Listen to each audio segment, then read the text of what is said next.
evening and welcome to the Adrian Flux Arena here in Norfolk. It is Kingsland Stars versus the Leicester Lions.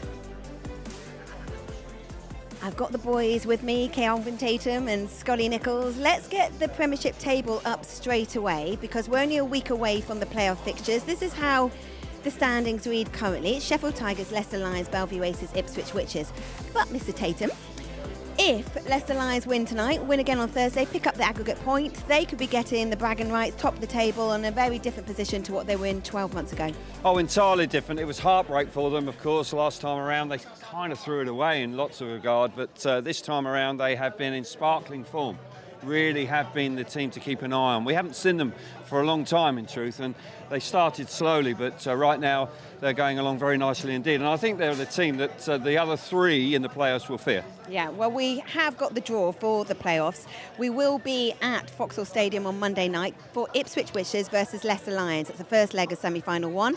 And then the return leg on Thursday. Then it's the War of the Roses between the Belle Vue Aces and Sheffield Tigers on Monday. And we finish in Overton at Sheffield Tigers versus Belle Vue Aces for the second leg of semi-final two. Scotty, what do you make of those matchups? Tasty looking lineups, aren't they? I think Ipswich, Leicester, I think, quite similar tracks, fairly evenly matched. Obviously for Ipswich, exceptionally hard to replace Emil Saifunoff and Jason Doyle, but they've got Tom Brennan in, who's in great form, rode very well there the other week at Ipswich. If they can get somebody else in, I think can match things up a little bit. I have to agree, Leicester are the team that seem to have that momentum at the moment, but Ipswich could be a spoiler. And the War of the Roses then, Calv, it's the fixture that was the 2022 final. Yes, and Belle Vue were the best team and that time around, but I saw them on Bank Holiday Monday. We worked on the second leg of that, and I've got to say Belle Vue got beat here last week as well. They haven't been quite as convincing away from home, so they will have to up their performance if they're going to beat Sheffield. And it was tight at the National Speedway Stadium as well. So two smashing semi-finals. Ipswich will obviously be heavily reliant on their guests, but I think it'll be action-packed. Really will be. It's come around quickly, hasn't it? It has. Is that just me? No, it has. Yeah. Suddenly it's here. I think it's slightly earlier than normal, but nonetheless, looking forward to it. Yeah, we all are. Well, let's hear from the CEO of the British Speedway Premiership, Phil Morris, to explain the early announcements of the playoff fixtures. Yeah, we made a decision purely for commercial and the fans' reasons. It gives the fans a chance to plan their trips. It gives teams to organise press, media, sell tickets for their events. So we did everything we could to look at the bigger picture. We understand there's a rule that it should be 1-4 and 2-3, but we looked at the bigger picture, and because this meeting is in sort of a week where we was going to leave blank for the Knockout Cup, unfortunately it's left us a tough decision. All four teams obviously had to agree to it, and they were very happy with, obviously, whatever we do, we're going to be 1-4, 2-3, or potentially 1-3, 2-4. So there is a small change. But yeah, we made a decision the best we could, and I do think people like NFL did this kind of thing last year, so big other sports have done it as well. So we've done our best that we can. I know some people don't agree with it, but we've done what we can. So we know the playoff fixtures, and we will be heading to Ipswich on Monday night, and they'll be facing the visitors tonight, the Leicester Lions. But here at Kingsland Stars, it's a demanding track. Let's see what the conditions are like with Kelv. Our second visit to the Adrian Flux Arena here in Kings Lynn, and I must say it's a glorious evening. Really looking forward to the Speedway tonight. Dirtometer in hand. On the inside here in the first corner, a decent amount of grip here, no question about it. Plenty of work has gone into the surface. Talking about the surface, clay-based, quite different from many other tracks in the UK, gives you lots of grip, plenty of speed out here. Middle of the track, a similar amount of grip. Once again, riders will be searching for that, no doubt about that. Make our way to the outside of the track, not quite as much grip here, you know. That dirtometer having to put a little bit more weight on it to actually make any sort of impact on it. So early doors, I expect the guys to be charging to the inside, maybe the middle of the track to really generate the speed.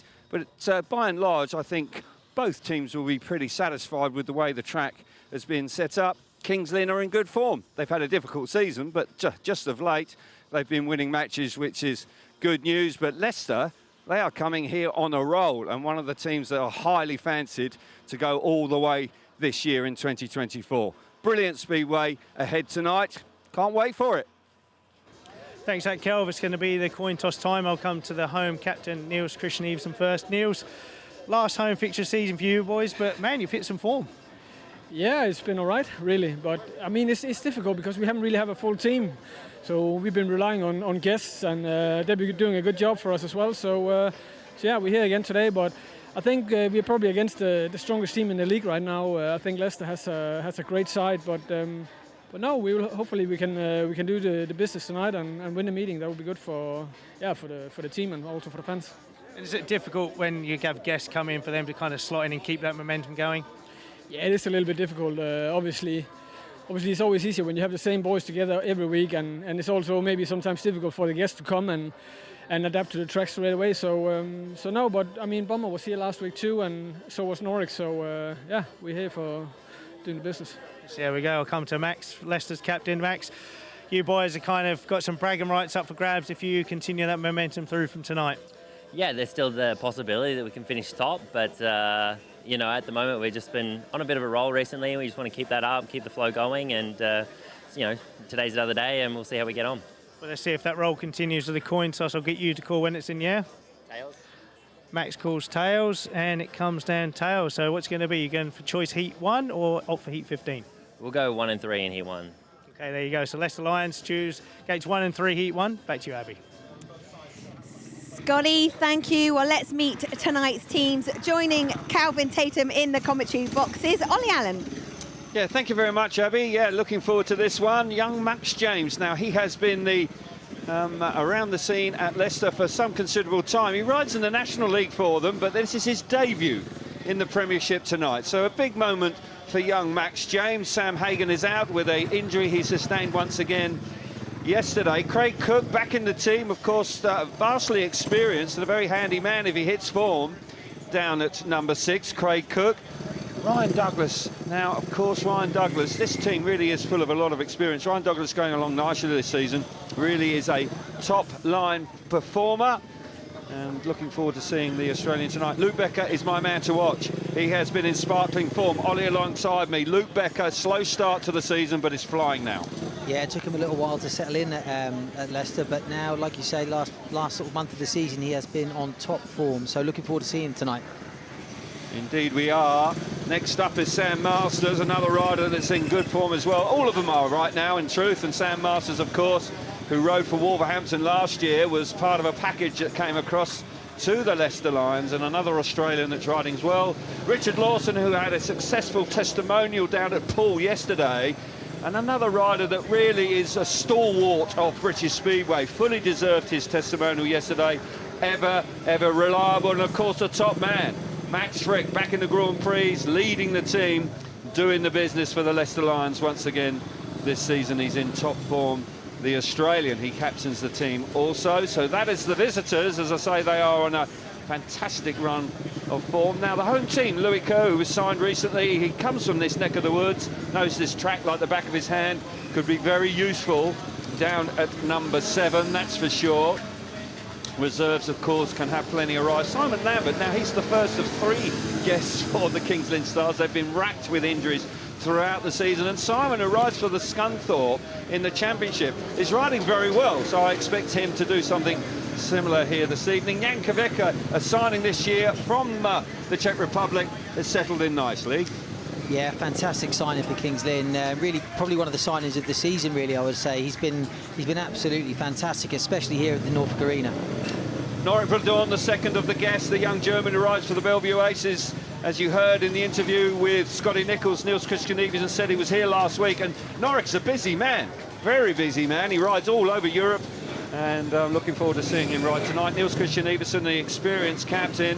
Niels riding well, you know, he's rock solid, he's been piling the points in, and it's good to see him continuing to have the hunger. And my man to watch for the home team tonight is Anders Rowe. At a reserve berth, into the main body of the team. Anders has done a good job for the King's Lynn Stars, and they'll be looking to him to do well this evening. And now, what can we say about this man, Ollie? Chris Bomber Harris never lets you down, always gives 100%. He will be number 1 for the King's Lynn Stars tonight. Yeah, love watching Chris Harris. It never fails to disappoint. You know, never knows when he's beaten. Yeah, looking forward to it. When I see his name in the lineup, you know it's going to be a fun night. So Chris Harris, the third of the guests. So they are your two teams. We are not too far away for the action getting underway here in the Adrian Flux Arena, and we will make our way back down to Abby in the pits. Kel, thank you. Well, the hashtag is already making me laugh. Lots of you on X are trying to help me out with a reminder of just pictures of Kylie Minogue. That is how I'll remind myself tonight. Carly is the hashtag. Use that, and I'll ask Scotty Nichols your questions later on in the programme. Okay, when we come back, it will be on with the action here at the Adrian Flux Arena.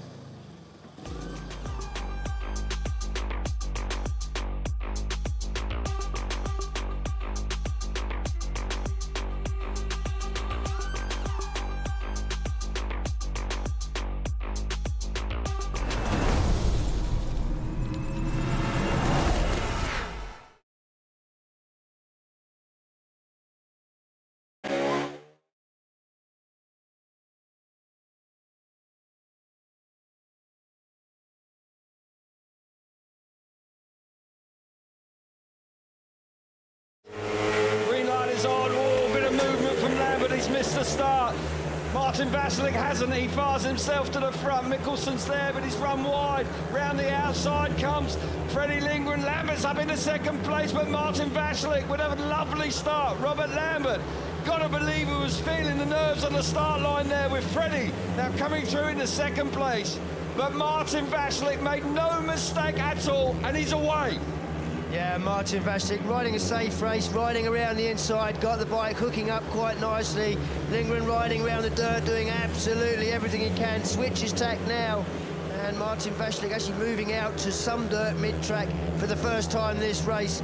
Looks like it's settling down, but Lindgren hasn't given up yet. Lindgren hasn't. Mikkelson's out the back. We're into the final lap here.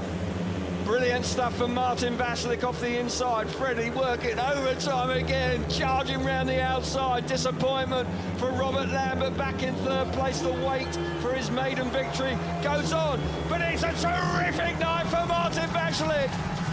He wins his second Grand Prix of the season, and really and truthfully, he has been the man to beat. One blip tonight where he failed to score in his fourth ride, but Vasilik doesn't miss out when you give him the inside gate when it's working so well. He nails it. Robert, I know it's not the position on the podium that you would have wanted, but another final, super consistency from you, and you're now second in the standings, joined with Freddie. Yeah, it's consistent. Good to be in the final every Grand Prix, which is important and where the big points are. So happy with today. Just a little twitch on that start line. Do you think that cost you? Oh, definitely. And we made a ballsy change for the final. That was either make or break because there was a massive dirt line out wide, but that didn't really work. So I think even if I didn't move and Martin got ahead, then I probably would have got second. But that would have been on a different day, but not today. Well done tonight, Robert. Thank you. Cheers, everyone.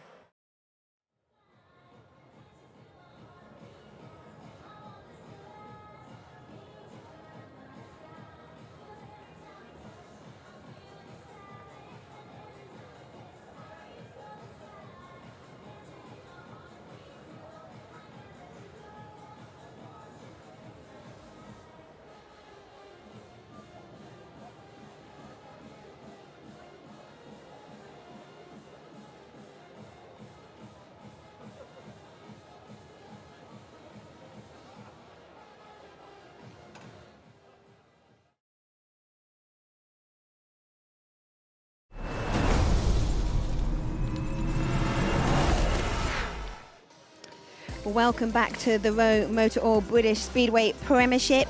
It's our last televised fixture before we head into the playoffs, and it is Kings Lynn versus Leicester. But before we get on with the action, a reminder, all the other motorsport you can enjoy. It's the World Superbikes Round 8, and they're in Manicourt Saturday, 9:30, Eurosport 2. The Speedway Grand Prix, we're in the middle of a triple header, and we head to Latvia, Riga. You can join the build-up show from 4:30 on Discovery Plus, and then for the race itself, it's on Eurosport 1 at 5 o'clock. The FIM Endurance World Championship, Bordeaux, the coverage starts 10:30 BST, 14th of September, live on Discovery Plus, and then 9 o'clock on Eurosport 2. And finally, the FIA World Endurance Championship, 6 hours of Fiji, 15th of September, Eurosport 1. But it's time for some speedway. It's time for the first heat. Your commentators tonight, Ollie Allen, first Calvin Tatum. Thank you very much, Abby. There's the man we were discussing just briefly before we went to the break, Chris Harris, who's very busy but and a very popular guest, particularly at this time of the year. He always seems to turn on the star, and this sort of track should suit him.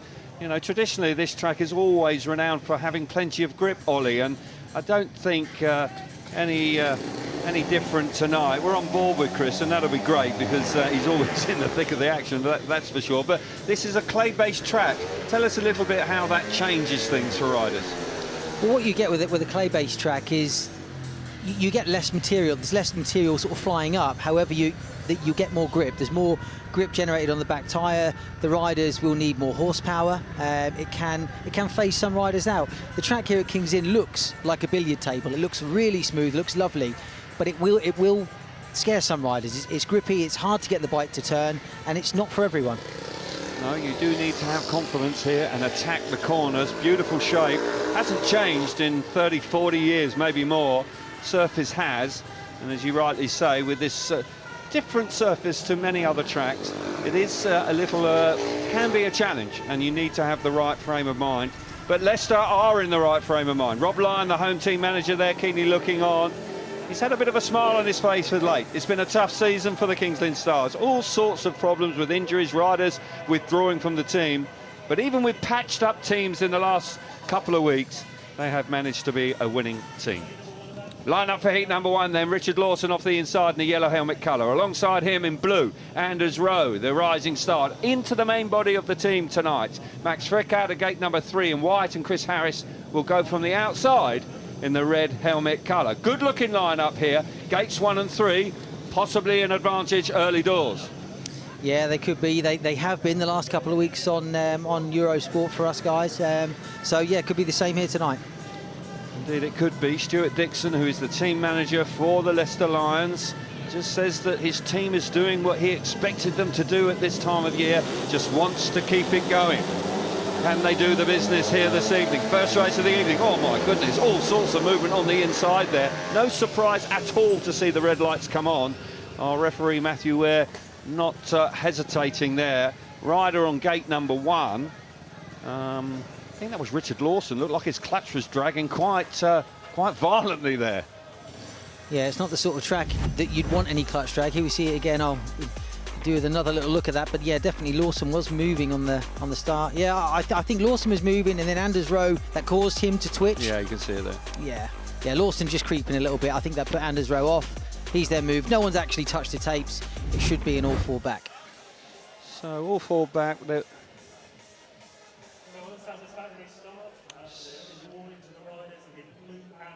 Richard. So we've got a couple of warnings being handed out there for the 2 riders on the inside 2 gates. Richard Lawson did move initially, and that really then Anders Rowe was a little twitchy as well. Always the case, in truth, when you're looking across the other rider's front wheel, when you see it move, you are inclined to then actually drop the clutch. Fortunately for both, then there is no exclusions, it's just warnings at this stage. But if you do the same again, then you will receive an exclusion. So they will have to behave themselves from now on. Discipline utmost. It's something that will weigh on some riders' minds. Absolutely. When you don't have a warning, you've almost got a you've got a free chance, haven't you, to move or maybe anticipate a start and get away with it. But now that Anders Rowe and Richard Lawson have been issued with those warnings, they certainly will be on edge, especially Heat 1. I mean, it's the time of the night when riders are most nervous, so yeah, not ideal.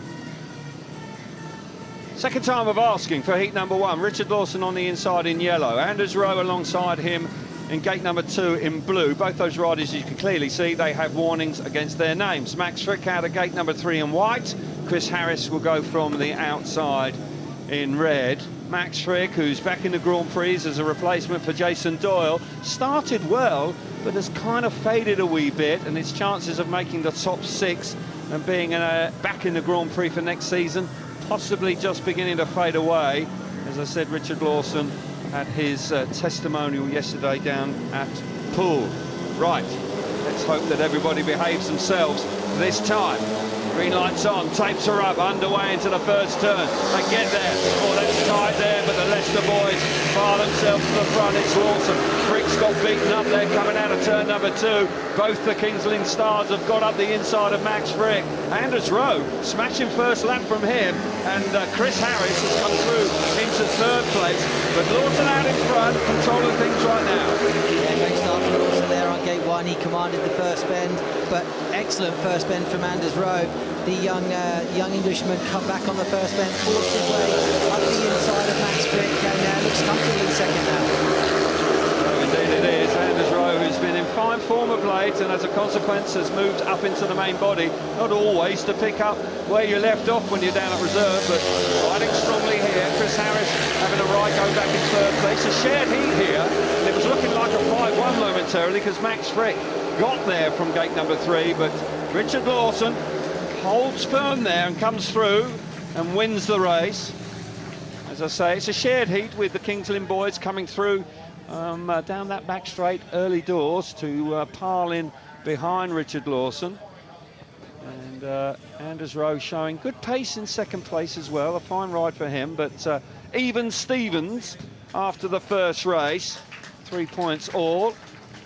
And for Richard Lawson, the ideal start to the evening. Here's the results for you of heat number 1. 3 points for Richard Lawson, 2 points for Anders Rowe in second place, 1 point for Chris Harris in third, and Max Frick just misses out in heat number 1. We'll see this again, and we'll be able to see exactly what went on with Max Frick as he came out of the second corner.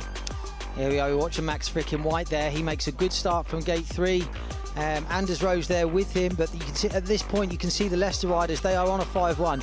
Anders in the blue helmet there cuts back to the inside. He takes the shortest route around the first corner, and that there where Max Frick lifts, that's possibly where he lost that position. Here we see from Bomber's helmet cam here into the first bend. He's not made a great start. You can see him at the back. You can see all 3 riders in front of him. If you watch, yeah, Max there, he lifts a little bit, and that gives Bomber the chance to push through into third place. But there's Richard Lawson in front, looking untroubled, and yeah, great ride for him. Great start to the night. Absolutely. Nothing to choose between them, but Richard Lawson, who's been around a while now, but still riding as well as ever. Busy man as well, doubles up, of course. Riding for the Poole Pirates in the championship. Takes a lot of guest bookings as well because he's so reliable, and team managers are always keen to use him. So Richard starting off with a fine ride there in heat number 1. Healthy crowd in here. Kings Lynn fans have been starved of success in recent seasons, and this year really has been much of the same with riders. Tobias Michalak was a big winter signing for them, got injured earlier on and we haven't seen him again. Vadim Tarasenko, the Russian rider, again was withdrawn from the team. So it's been awfully difficult for Rob Lyon, the team manager, to really assemble a team at times, and they have had to postpone 1 or 2 because they just couldn't assemble a team because of rider availability. But so far tonight, early days of course, but it's all square. Heat number 2. Riders are on track. Craig Cook, who had a period of time out of the team, Ollie, but he's back. Craig's an experienced rider, could be quite handy in the next few weeks down at reserve. Absolutely, I mean, former Grand Prix rider, plenty of experience at the highest level, so for him to be in that number 6 position is a real trump card. Yes, indeed. Simon Lambert is a guest here for the home team. Louis Kerr has been signed fairly recently. Louis hasn't had a great season. He's had 1 or 2 injuries as well, but he knows this track particularly well. Down at reserve, he's a little bit like Craig Cook. Could be very handy indeed tonight. A reserve can take up to 7 rides, and if you get one really hitting top form, then a team manager will use him 7 times to try and win the match. Rob Lyon did that, of course, a few years ago when he led Dad's Army to the championship, where they had strong reserves throughout the season, and it paid massive dividends for them that particular year. Simon Lambert, tell you what, he's having a good season. Yeah, Simon, local lad here to Kings Lynn, and like you say, he has had a good year. He's been around a while now, but he'll be okay tonight. It's a solid guest to have in.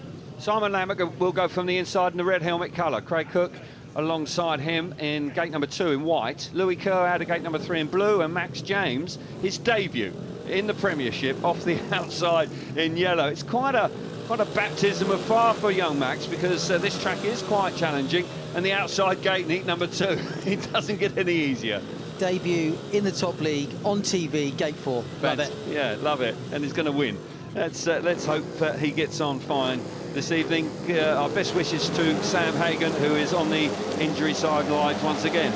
Hope he has a speedy return. Tapes are up. Heat number 2 is away. What a fabulous start from Cook. Cook fires himself to the corner. First corner. Louis Kerr's come round the outside. He's come through in a second place. Simon Lambert back in third. But Cook, that was a lovely start he made there. Textbook stuff in truth. He's out in front. It's another 3-all right now. And I suggested Cook could hold it tight. Keep everything in order. Could well pick up a win here. Yeah, great start from Craig Cook, but Louis Kerr in second place is not letting him relax in front at all. He's chasing hard, he's running a slightly wider line. He's made a little mistake there, so is his teammate behind him, and that's giving Cook a little bit of breathing space in front. Yeah, Craig Cook, they're just holding that inside line. When I did my track report, there was a fair amount of dirt there, and in these early races, I suspect that is going to be the quickest way round this Adrian Flux Arena tonight in Kings Lynn. Craig Cook making no mistake at all. Louis Kerr having a real bit of a go there back in second place, but Cook won nicely there. Did all the work from the tapes in truth. That first 30 metres to the first turn, he was head and shoulders above the opposition in heat number 2. And so another shared heat. It's 6 points apiece, and we fancied this might be tight. Of course, heavily reliant on Guess, the home team, but the away team coming here in top form. It's nothing to choose between the two teams so far. So heat number 2, the result for you is Craig Cook out in front, 3 points for him. Louis Kerr trying hard in second place, 2 points, one point for Simon Lambert, and Max James, his debut results in not scoring in heat number 2. And we'll watch it again, Ollie. And this was all about Cook and the start. Yeah, Cook in the white helmet there. You can see he makes an absolute rocket of a start from gate 2. Front wheel in the air all the way to the first bend, perfectly controlled. Holds a nice line around the first bend, and from then on it was relatively smooth sailing really. He rode a conservative line. You can see Max James there from gate 4 doesn't get out too badly really, but it's going to be tough for him tonight. Tough track conditions, especially for a youngster. But yeah, Craig Cook looking great in front, and Craig's a real confidence rider, so if he starts the night well, you can expect big points from him, I think. Yeah, it will be very useful if that is the case for the Leicester Lions here this evening, and moving forward, of course, with the playoffs starting next week, where we'll see the Leicester Lions going head-to-head with the Ipswich Witches. Now, heat number 3. I'm looking forward to this, Ollie, because there's this is the engine room of both teams, and it's a strong lineup from both sides. No doubt about that. Everson Bladorn. Bladorn's a guess, but he knows how to get round the bigger tracks. And Sam Masters and Luke Becker have been flying. Looking forward to it. Yes, like you say, it is the engine room. Both partnerships here look really solid, and to be honest, these 3 and 4s, they can make a big difference to the outcome of the match here. You've got some real quality in this race. Indeed, we have. So Becker, Luke Becker, the American, who was signed with Sam Masters and Ryan Douglas, 3 of them, with Wolverhampton closing. They all came across to the Leicester Lions. Didn't start particularly well, and his form was of some concern. But in recent, I'd say the last couple of months, he's been absolutely flying. Not just here in the UK, but all around Europe. He's a busy rider, and that has been possibly the catalyst to really inspire the rest of the troops. That young man there, he's small in stature, but has the heart of a lion. There's no doubt about that. And Luke Becker is a man to keep an eye on, and he's my man to watch for the Leicester Lions this evening. So riders approaching the tapes for heat number 3, 6 points each after 2 shared races so far this evening. Sam Masters there, Stuart Dixon, who has had heartbreak, of course, last year, where they just missed out on the playoffs, but they are in the playoffs and the talking team right now. So the lineup for heat number 3, Sam Masters on the inside with the white helmet colour. Norit Bladorn, the guest for the Kings Lynn Stars, comes out of gate 2 in blue. Luke Becker, the American, coming out of gate number 3 in yellow. And Niels Christian Everson off the outside in the red helmet colour. Niels Christian Everson is in early 40s now, still as fit as a fiddle. He's right down on his fighting weight, and he's riding well. I must say that he's been, despite all the issues for Kings Lynn, he has remained rock solid. He has, and if anything, he's got better as the season's gone on, and he's certainly helped Kings Lynn pick up a couple of wins recently. So, yeah, vastly experienced rider, ridden at the highest level. So, yeah, it's great to see him still doing well. Yeah, of course, he's won the World Cup for Denmark. He's won Cardiff, of course, on the Grand Prix scene. And at his peak, he was a genuine world-class performer, a rock-solid club rider these days. Here we go, heat number 3. Will the deadlock be broken this time? Tapes up. They charge into the first turn. It's tight, very tight indeed. Eagleton's come hard across from the outside, but Masters is there. The Dawn on the inside. Oh my goodness, that's brave from Masters. Masters had to wind it on. The loser was Everson. He got squeezed out of it down the start and the back straight, excuse me, on the opening lap. Brilliant stuff there from Masters. Dawn in second. Luke Becker has now come through into third. Yeah, really tight first lap there. Masters, he looked like he had the lead. Everson was trying to come around him. He squeezed him out, and like you said, Everson really missed out there. And he went from sort of a potential first to what is now last place. But Dawn holding on to second under pressure from Becker. He is indeed the young German being chased by the American in third. Masters, who showed a lot of commitment down that back straight on the first lap. That's proved to be very, very important indeed, because the deadlock will be broken in heat number 3 here. No question about that. The Leicester Lions take the lead for the first time, 4-2 to them. Got to feel a little bit for Everson. Didn't do anything wrong, just ran out of room there. With Dawn up the inside, Masters on the outside. He was coming hard. It was quite chaotic down that back straight, and it wasn't for the faint-hearted at all. But that man, Sam Masters, coming through in flying colours there in heat number 3. Result for you: Sam Masters in front, 3 points for him. Norit Dawn back in second place, 2 points, 1 point for Luke Becker. Niels Christian Everson missing out in heat number 3. It's a 4-2, it's 10 points to the Lions, and it's 8 points to the Stars. This was hectic stuff on the opening lap, but Ollie, I'm looking forward to seeing it again. Yeah, here we see from the start, it's Dawn makes a good start. Everson comes across hard from gate 4. Sam Masters sees he's there, he moves wide to stop that run, and this is where the carnage is, because Dawn picks up, he moves Masters over, who then moves Everson over. Everson hits the fence down the back straight. Yeah. I missed that first time round, and yeah, it really was a tight back straight there, and Everson did well to stay on. Here we see again Masters from gate 1 in the white helmet. He makes a good start, he moves out wide to stop Everson's run. Dawn picks up across the corner, which moves Masters over. Masters keeps it screwed on. He goes through the middle there, really. Everson then whacks the fence. Oh, I tell you what, he was lucky. Yeah, very lucky. And we are lucky to have all 4 riders still on the bike there. Well, it was hectic stuff. And those replays just proved just how close it was, with Niels Christian Everson literally running out of room. He almost joined the crowd down the back straight. We've got a change here in heat number 4. Young Max James has been withdrawn. And we've got Craig Cook coming in here.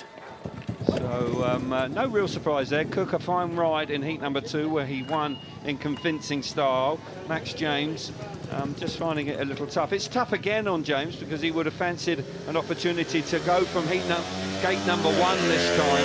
But Stuart Dixon, you know, he has made that move. A rider at reserve has to have 3 rides, so we will see Max James, and he'll flip-flop the reserves around. But at this early stage, Stuart Dixon is going with the more experienced rider. You can understand that. Yeah, you can. What can happen in those reserve berths is sometimes, if you've got a weaker, maybe less experienced rider, they can become almost a sacrificial lamb in some rides, and they get put into tougher races so that the team can benefit maybe from the easier ones with the other rider. Yep, it's a tough debut so far for Max James, but a learning curve, and I'm sure he has time on his side. He's still a very, very young man. Heat number 4, the lineup for you. Cook coming in as a reserve replacement here. He goes on the inside in the yellow helmet colour.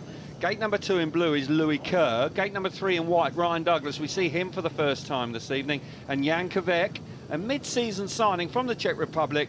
He goes from the outside in the red helmet colour. Kvek has hit the ground running here. I was here when he made his debut, and he came out and won his first race. Looked like he'd been here for years.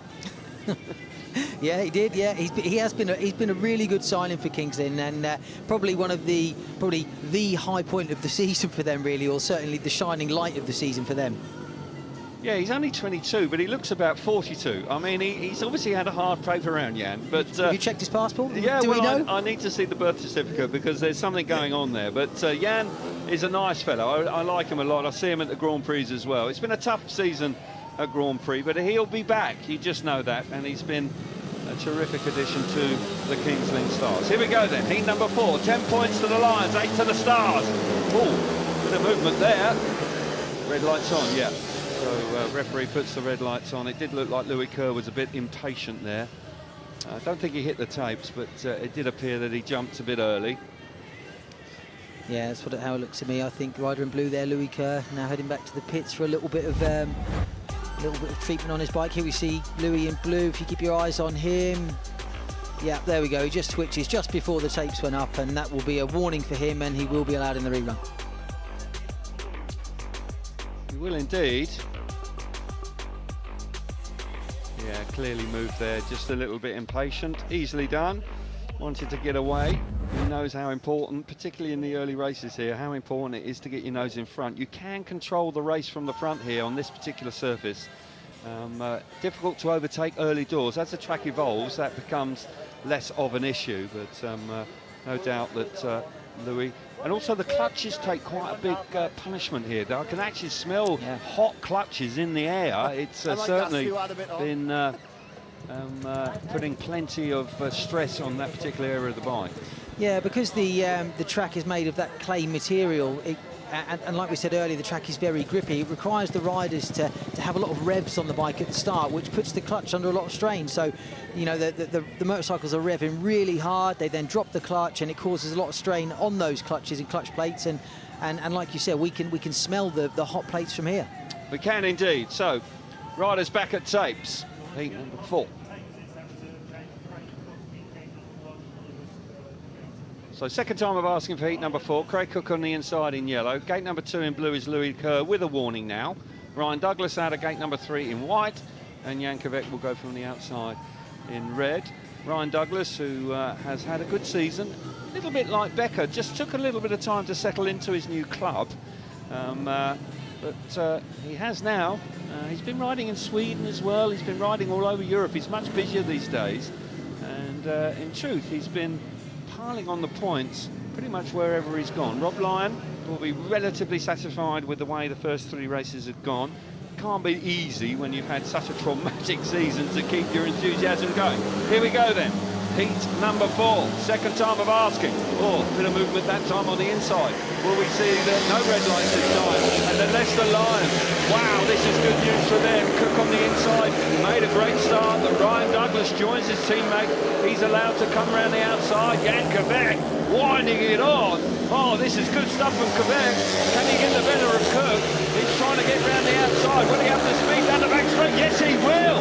Terrific stuff from Jan Kovac. Yeah, brilliant ride from Jan Kovac. Oh! He's now going after Douglas. Douglas makes a mistake on turn 4 there.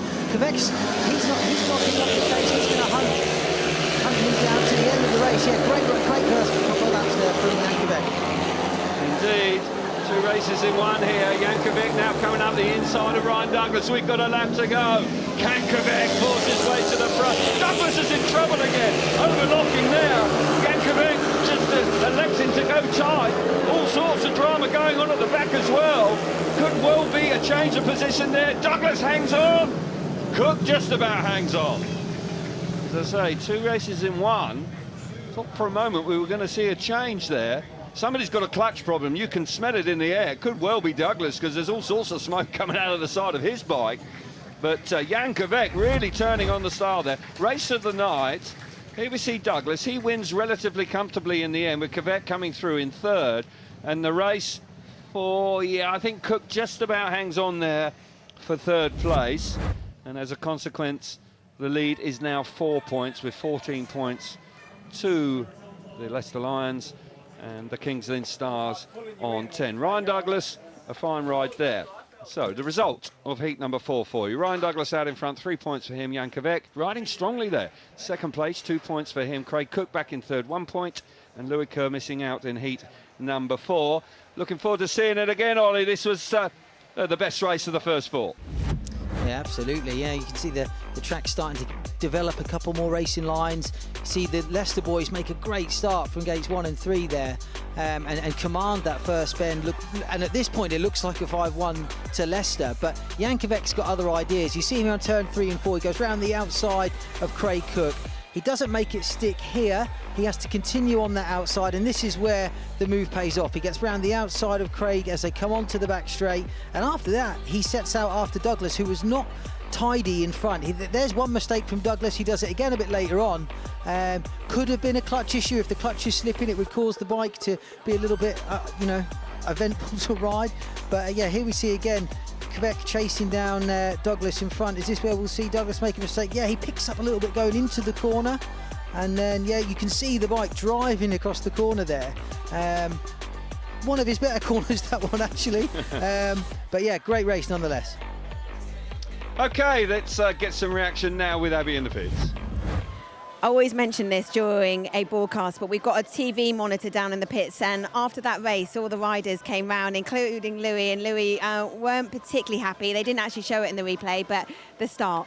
No, I mean, obviously I jumped the first one, but Craig definitely had a nibble in the second one. You can't see on the replay, but, you know, let it go, and it is what it is. Can't change it now. No, Louis, thank you for coming to chat to us. Bit of controversy, that's what we like. It is a tight contest here at Kings Lynn, and we've got Heat 5 coming up.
Welcome back to the Adrian Flux Arena. After 4 heats, it is 10-14, the home side trailing by 4 points.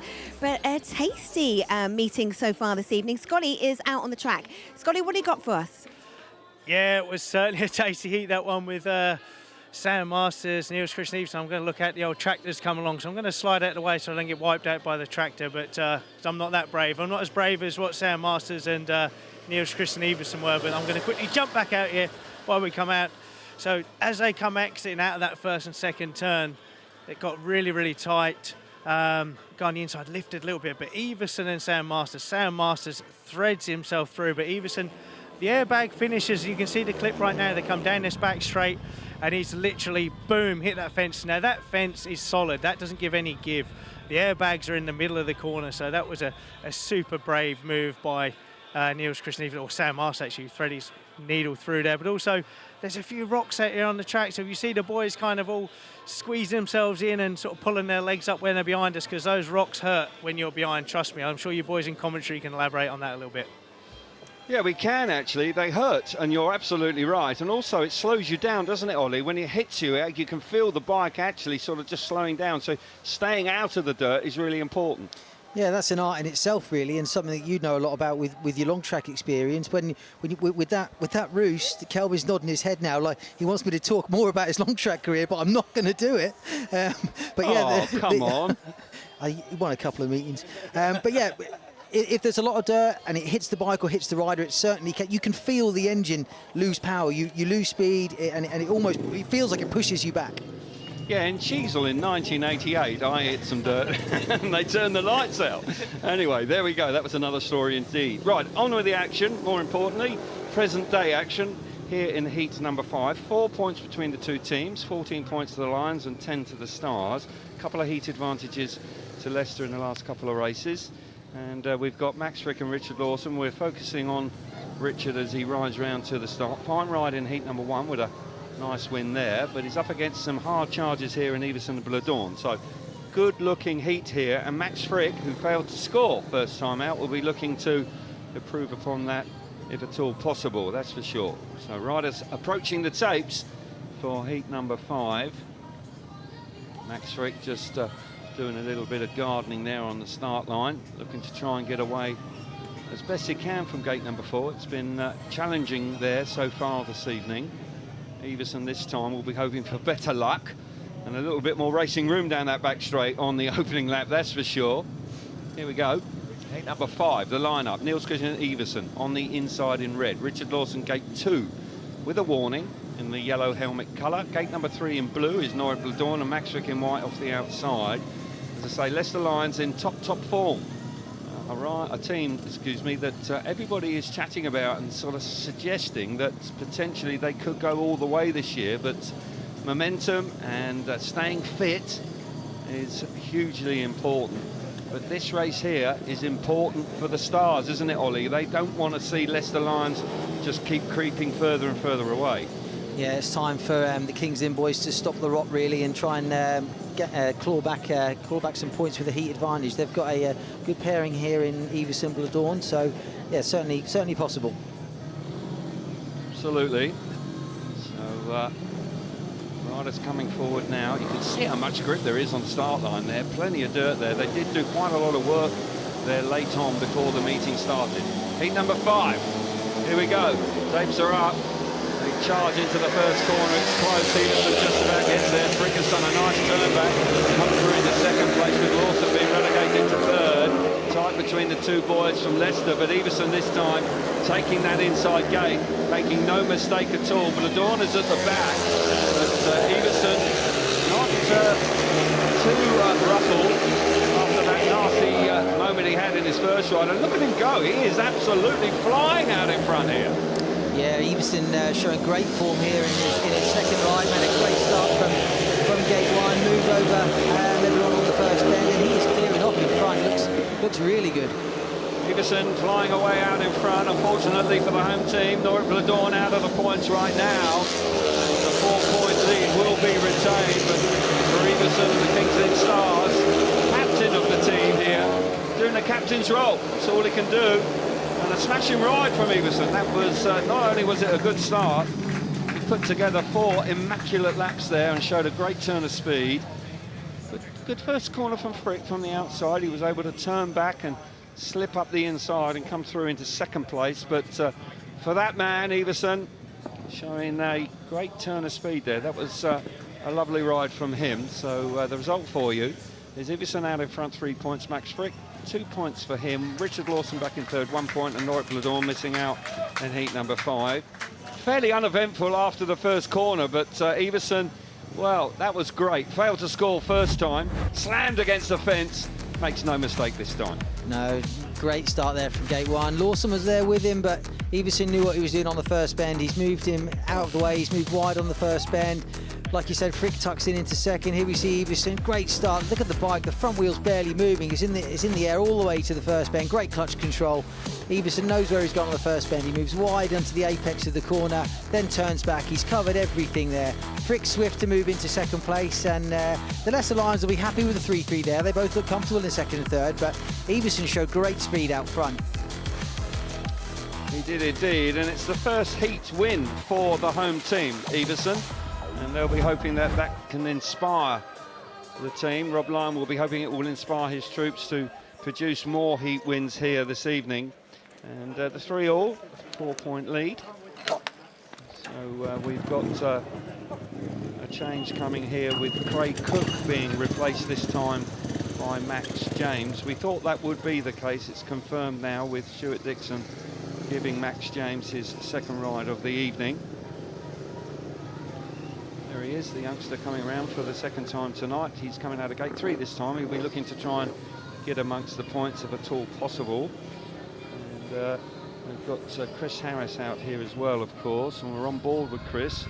He's another guest for the Kingsland Stars. He's making his way towards the tapes now. He was amongst the action first time out, but he'll be looking for a race win this time, of course. But with Ryan Douglas there, he could be a problem for him, because Ryan is a really good starter. He jumps away from the tapes very well indeed.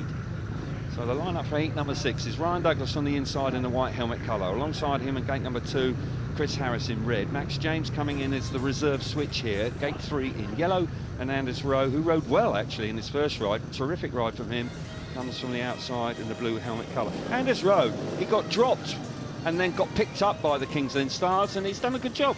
Yeah, he's performed well here, doing well in Poland as well. I know he's in the under-24 league out there for Torun, and certainly holding his own out there. So he's had a good season, I think. Yeah, a rider that is going in the right way, and that's good to see, a young British rider. And of course, for you, Ollie, as part of the GB setup, you'll be pleased to see that, won't you? Yeah, absolutely, yeah, more the merrier. There we go. Here we go, heat number 6. Stuart Dixon keeping an eye on proceedings.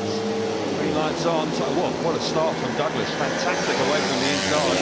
He charges into the first turn and it's right around the outside. He's trying to make his way nicely into second place. It's tight third. Oh, unfortunately for Max James, he's just slipped off there.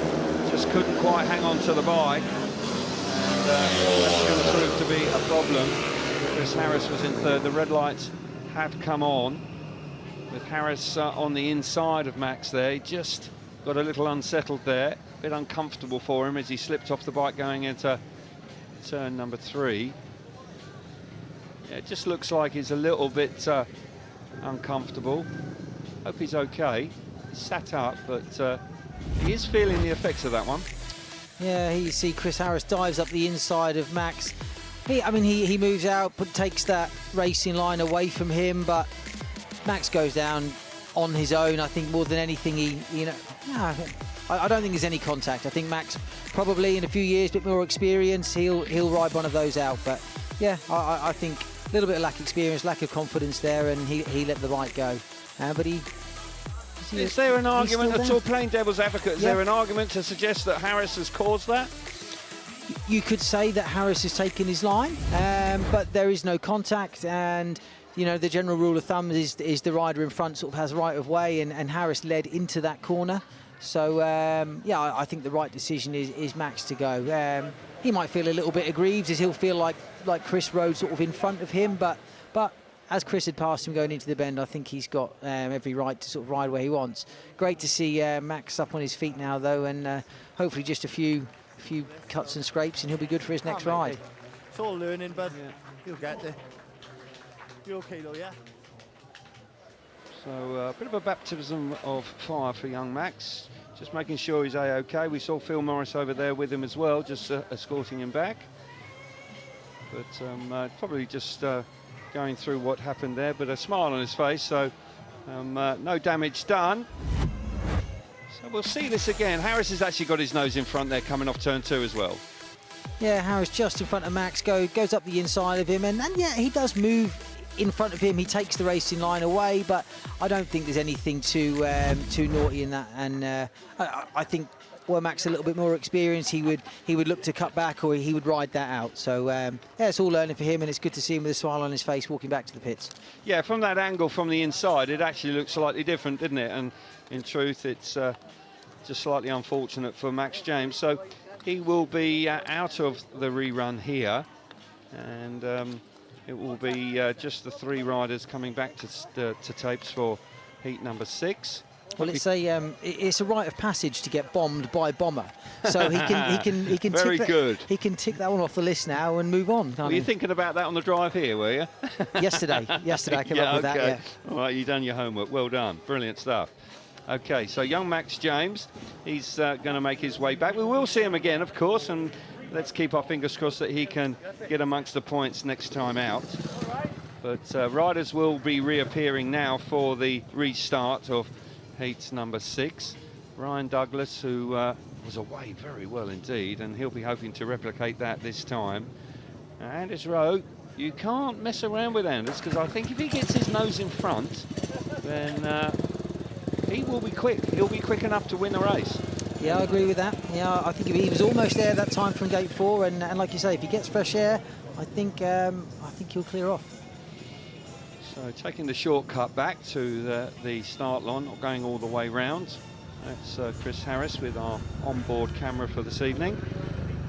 And Chris, who is not renowned for his starting, but he's renowned for his all-out effort, that's for sure.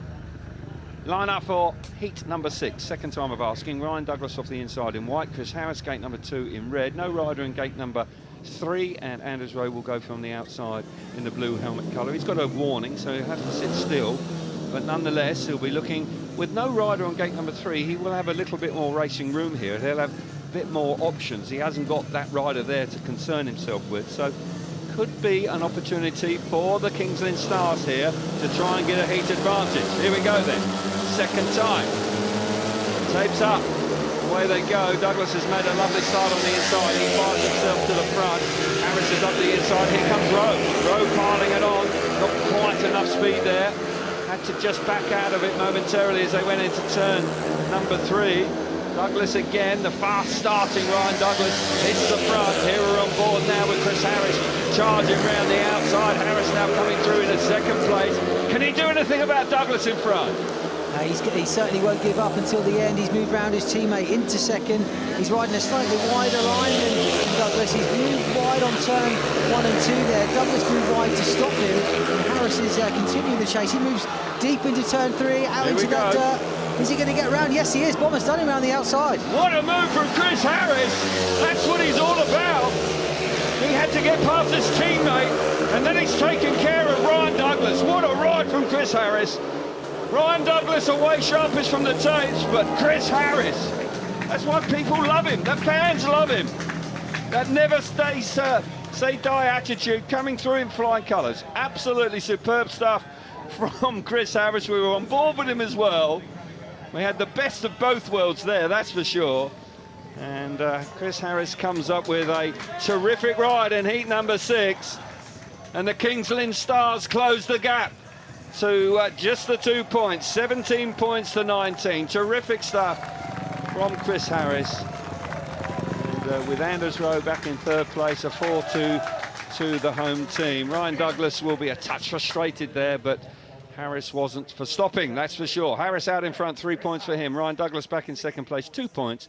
Anders Rowe, 1 point in 3rd, and no rider, Max James, was disqualified. Watch it again. Great start from Douglas on gate 1. He's miles clear going into the first bend. He moves wide to stop that run from Anders Rowe. It looks like Anders could have a look up the inside there, but he backs off and allows Douglas to continue in the lead. Now here you see Chris Harris in red. He moves round he's starting to move onto the outside of his teammate here. He picks him off on the back straight here, I believe, and that's not enough for Bomber. He now carries on. 2 points is not enough. He's after Douglas. He wants to win. There you see, turns 3 and 4, moves wide onto the outside. There's not a lot of room there. You can see Bomber squeeze between Douglas and the fence, gets round him, closes the door into turn 1. Classic Chris Harris there, love it. Absolutely. Really smashing ride from Chris Harris. Fans applauding him all the way back to the pit area. Rightly so, with a terrific effort from Chris Harris. 2 points in it now. First heat advantage to the home team, and that closes the gap just to a couple of points. Heat number 7, and riders will be making their way out now. We'll see Luke Becker for the second time this evening. Sam Masters, who rode well in his first ride, a winner first time out. And as I say, this pairing of Luke Becker and Sam Masters, they know each other very well indeed, having ridden for several seasons together at Wolverhampton. They've moved across to the Leicester Lions and have clicked again in their new side. This man, Jan Kovac, making his way round to the tapes, was impressive in his opening ride, and he'll be looking to utilise that inside gate this time. We've seen riders making good starts from there. So the lineup for heat number 7 is Jan Kovac will go from the inside in the red helmet colour. Gate number 2 in white is Sam Masters. Gate 3 in blue, Simon Lambert, and Luke Becker going from the outside in yellow. Good looking race this, and Jan Kovac, I just sense if he hits the front, he could have the measure of the two boys from Leicester. Yeah, I think Kovac's not short on speed. If he makes that start from gate 1, and gate 1 has been good tonight, if he hits the front, I think it'll be a tough job for the Leicester boys to catch him. Possibly an opportunity for Becker to roar round the outside if he can get away reasonably well. Simon Lambert, of course, will be trying to resist that from gate 3. And an interesting lineup nonetheless, with Masters at a gate number 3 here. The Australian, he'll be full of confidence after winning his first ride. That man there will be, you can never rule Simon Lambert out, you know. He's an underrated rider, but is riding well in the championship for Scunthorpe these days, and is picking up several guest bookings in the Premiership as well, and understandably so. So 19 points to Leicester, 17 points to Kings Lynn. Heat number 7. Here we go. Oh, bit of movement there. Yeah, looked like Sam Masters was just a little bit impatient. Seeing a lot of that tonight. Why do you think that is, Ollie? I think starting's so important here at Kings Lynn. I think the riders, they're desperate to hit that first turn first, and so nerves are on the edge. But who you see, yeah, Sam Masters, white helmet. Yeah, does he touch them? He's very close. You see he moves. I don't think he does. You see again from another angle. He twitches a little bit. Sorry. If he does, it's minimal.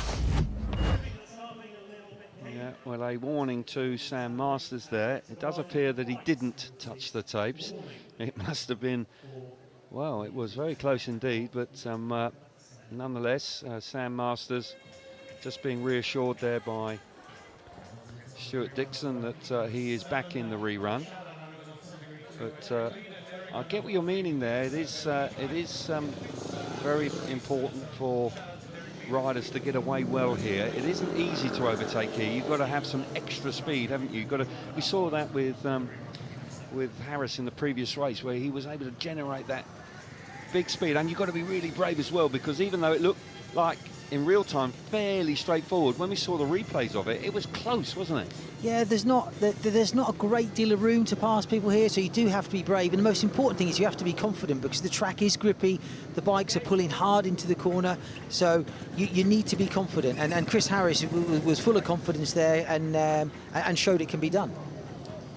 Indeed. So riders just coming back to tapes now for the second time of asking. So the restart for heat number 7 is Jan Kovac on the inside in red, and alongside him is Sam Masters in white with a warning now. Simon Lambert, gate number 3 in blue, and Luke Becker off the outside in yellow. Big race this, just a couple of points between the sides, could go either way tonight. Home team are holding firm. Patched up home team having to rely heavily. 3 guests in tonight. That man, of course, ever reliable. I wonder if he's got a smile on his face. He just loves his racing, doesn't he? And shows all the enthusiasm of a youngster, really, when he's been around so long. It's terrific to see. Oh, it's brilliant. How he maintains that enthusiasm is beyond me. I think he does a fantastic job, and fans around the country really do appreciate him for that. They do indeed. Here we go then.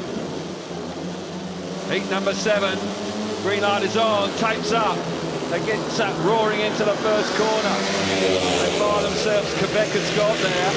Becker's on the outside. Not had any favours from Sam Masters there. They sort of almost clash coming off turn number 2. Becker has now ridden wide around turns 3 and 4 and has made his way into second place. Round the outside is Simon Lambert, who's not out of the picture either. He's not that far behind Sam Masters, but Quebec off that inside gate. He's fired himself to the front. Look at Lambert. Lambert's getting in the picture here now. Got up the inside. Brilliant effort from Simon Lambert. Yeah, big fight back here from Kings Inn. A mistake there from Sam Masters allowed Simon Lambert to cut back and move up the inside of him. I don't think Sam was expecting that at all, but great start from Quebec. Great first corner, and he's stretching out in front now. Yeah, vital third place there if Lambert can hang on. Quebec under pressure from Luke Becker now, but with the final gasp round this final corner, and Quebec wins in style. Becker in second place, but the hard yards done there by Simon Lambert, who got the better of Sam Masters, who won his first ride. Got a little bit untidy there, Masters. Just lost his momentum, and Simon Lambert, with that never say die attitude, clinches third place, and it's all square now. 21 points apiece. Brilliant stuff from the home team in heat number 7. Quebec back in front, 3 points for him. Luke Becker back in second place, 2 points. Simon Lambert coming through into third place, 1 point for him, and Sam Masters missing out in heat number 7. Terrific stuff for third place here. Yeah, great battle. Quebec makes a great start from gate 1 there. He moves wide on the first bend. The Leicester boys getting each other's way a little bit there. Sam Masters then realises his teammate on the outside. He holds a tighter line there to allow Becker into second. And from then on, Sam wasn't getting the easiest of ride. You can see Simon Lambert here. He's riding a wider line. Sam picks up, goes across the corner. Lambert cuts back and moves onto the inside of Sam down the home straight and dives under him into turn 1. Great ride there from Simon Lambert. And you know, when you looked at that lineup, it was always going to be tough for Simon against 3 more probably favoured, experienced opponents. But brilliant ride there. Super ride. Let's get down to Abby in the pits. I'm with Chris Harris, and it was classic Harris in Heat 6.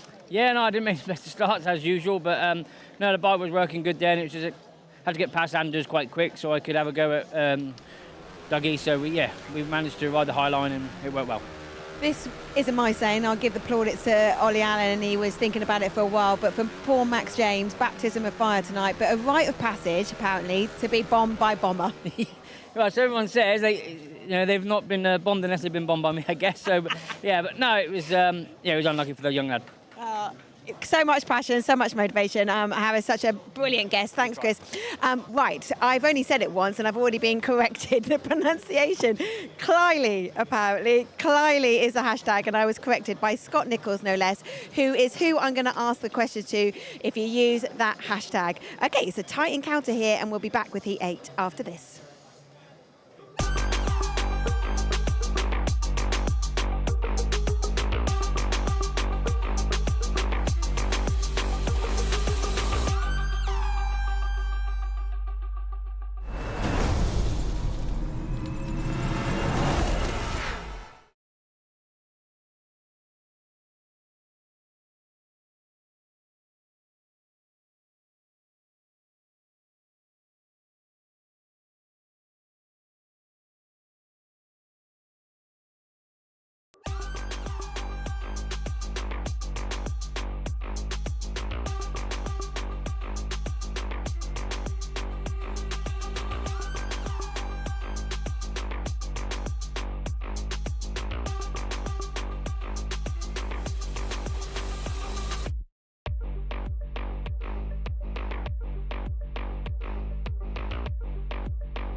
After 7 heats here at the Adrian Flux Arena, it is 21 apiece. A reminder of the other sport you can enjoy includes cycling, La Vuelta. They're at stage 16 tomorrow at 11:30 on Eurosport 1. Saudi Arabia Snooker Masters tomorrow at midday on Eurosport 2. UCL Mountain Bike World Cup, they're in Ludenville. It's the women's and the men's elite downhill, 11:45 on Eurosport 1. And there's a team meeting going on. Stuart Dixon, always passionate. He's telling the guys to get stuck in, help each other, because I asked him what he said afterwards and he was just like, right, we need more from you.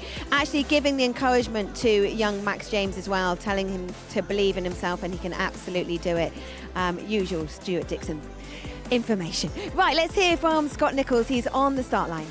Yeah, thanks, Abby. I'm passionate about start lines. I'm on gate 4, which is not really delivered any winners yet, and you can see out here it's just a little bit drier. It's actually not too bad, it's reasonably grippy, but if you come along to gate 3, you can see here all these clumps of dirt. If I pack them back down my foot, it's really is quite grippy. If my cameraman spins around for me, also you can see that it's on the racing line, which our commentary duo will have to get a good shot of that. It's right on the racing line, which means it's a little bit slick. You can see on shot right now, that head-on shot where it's just a little bit lighter, is less grip, so it's not quite so good. But then if the commentary duo want to come in, I've got a couple of these little rocks in my hands. You want one of them hitting you, would you, boys? No, you wouldn't. Talking about gate number 4 just quickly, obviously it is a little slicker than the other gates. Is there anything you can do as a rider to try and counteract that? Well, I mean, there's a little bit of dirt right up by the fence here, but like if I grab hold of it, it's not too bad, but it's really quite dry and it's a lot harder here. So the only thing you could possibly try and shorten your bike up to get a little bit more grip here, but as you know, Kel, when you get on the track, you can't change when you're out there. So it's a case of really being smart in that first turn, isn't it, and making your cut back early, possibly. We will wait and see to see if that is the case. Thank you very much, Scotty. We will keep an eye on riders coming from gate number 4 and see if anybody can crack it. It's a little bit of a challenge out there this evening.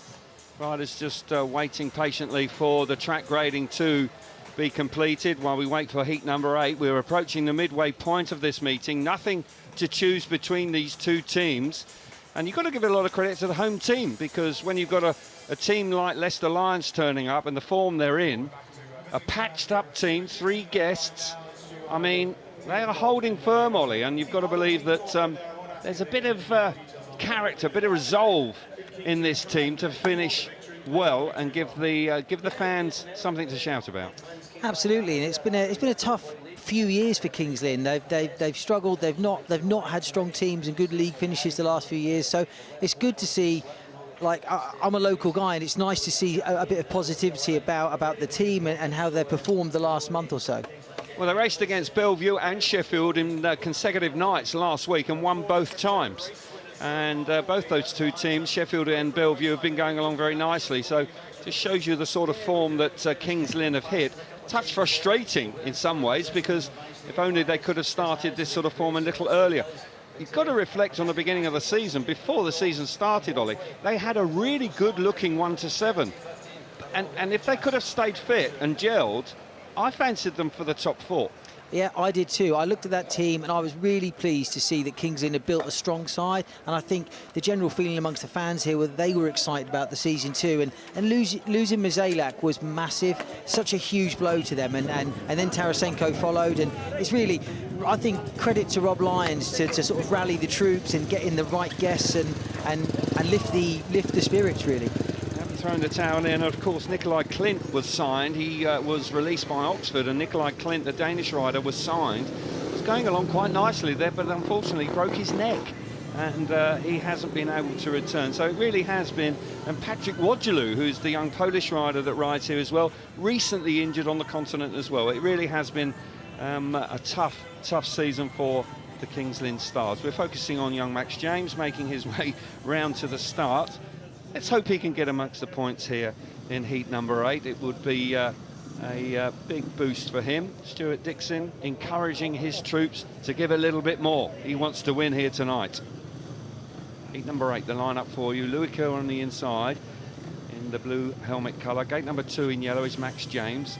Gate 3 in red is Anders Rowe, and Richard Lawson off the outside with a warning also in white off gate number 4. We're seeing if Richard Lawson, who's renowned for being a good starter, just throwing some debris away there with the garden. He's dug up some, maybe he's dug up a fossil, I don't know. But there he is working hard to try and find a good space, a good place rather, to come from. But 3 of these riders with a warning have all got to behave themselves. Yeah, not ideal. The boys have to be on the best behaviour on the start line here, no movement at all. Fingers crossed for young Max James on the inside there. Hope he can have a positive result. Anders Rowe and Louis Kerr, you would suggest, might just be favourites here on paper. Richard Lawson, the more experienced of the quartet, he will have to do something from the outside. Here we go, heat number 8, the tapes are up. They go roaring into the first corner. Louis Kerr has hit the front. Richard Lawson making a great fist of it round the outside. That's a fabulous first turn from Richard Lawson. I thought for a moment Louis Kerr had that all under control, but Lawson had other ideas and has got himself to the front. Kerr coming back at him. Oh, that's tight going into turn number 1 for the second time, and it's very close now. Kerr coming on. Kerr's gone up the inside. Brilliant move from Louis Kerr. Where did that come from? Richard Lawson trying to repay the compliment. Superb speedway here in heat number 8. Yeah, brilliant opening, couple of laps there from Louis Kerr. He made a good start. He stayed low on the first corner. Richard Lawson then went round him, and a great ride there from Louis Kerr to force his way up the inside of Lawson into first place. 4-2 to King's Lynn at the moment. Race like this, the home team will take the lead for the first time this evening. Louis Kerr now beginning to pull away, and Louis Kerr has really turned on the style here in heat number 8.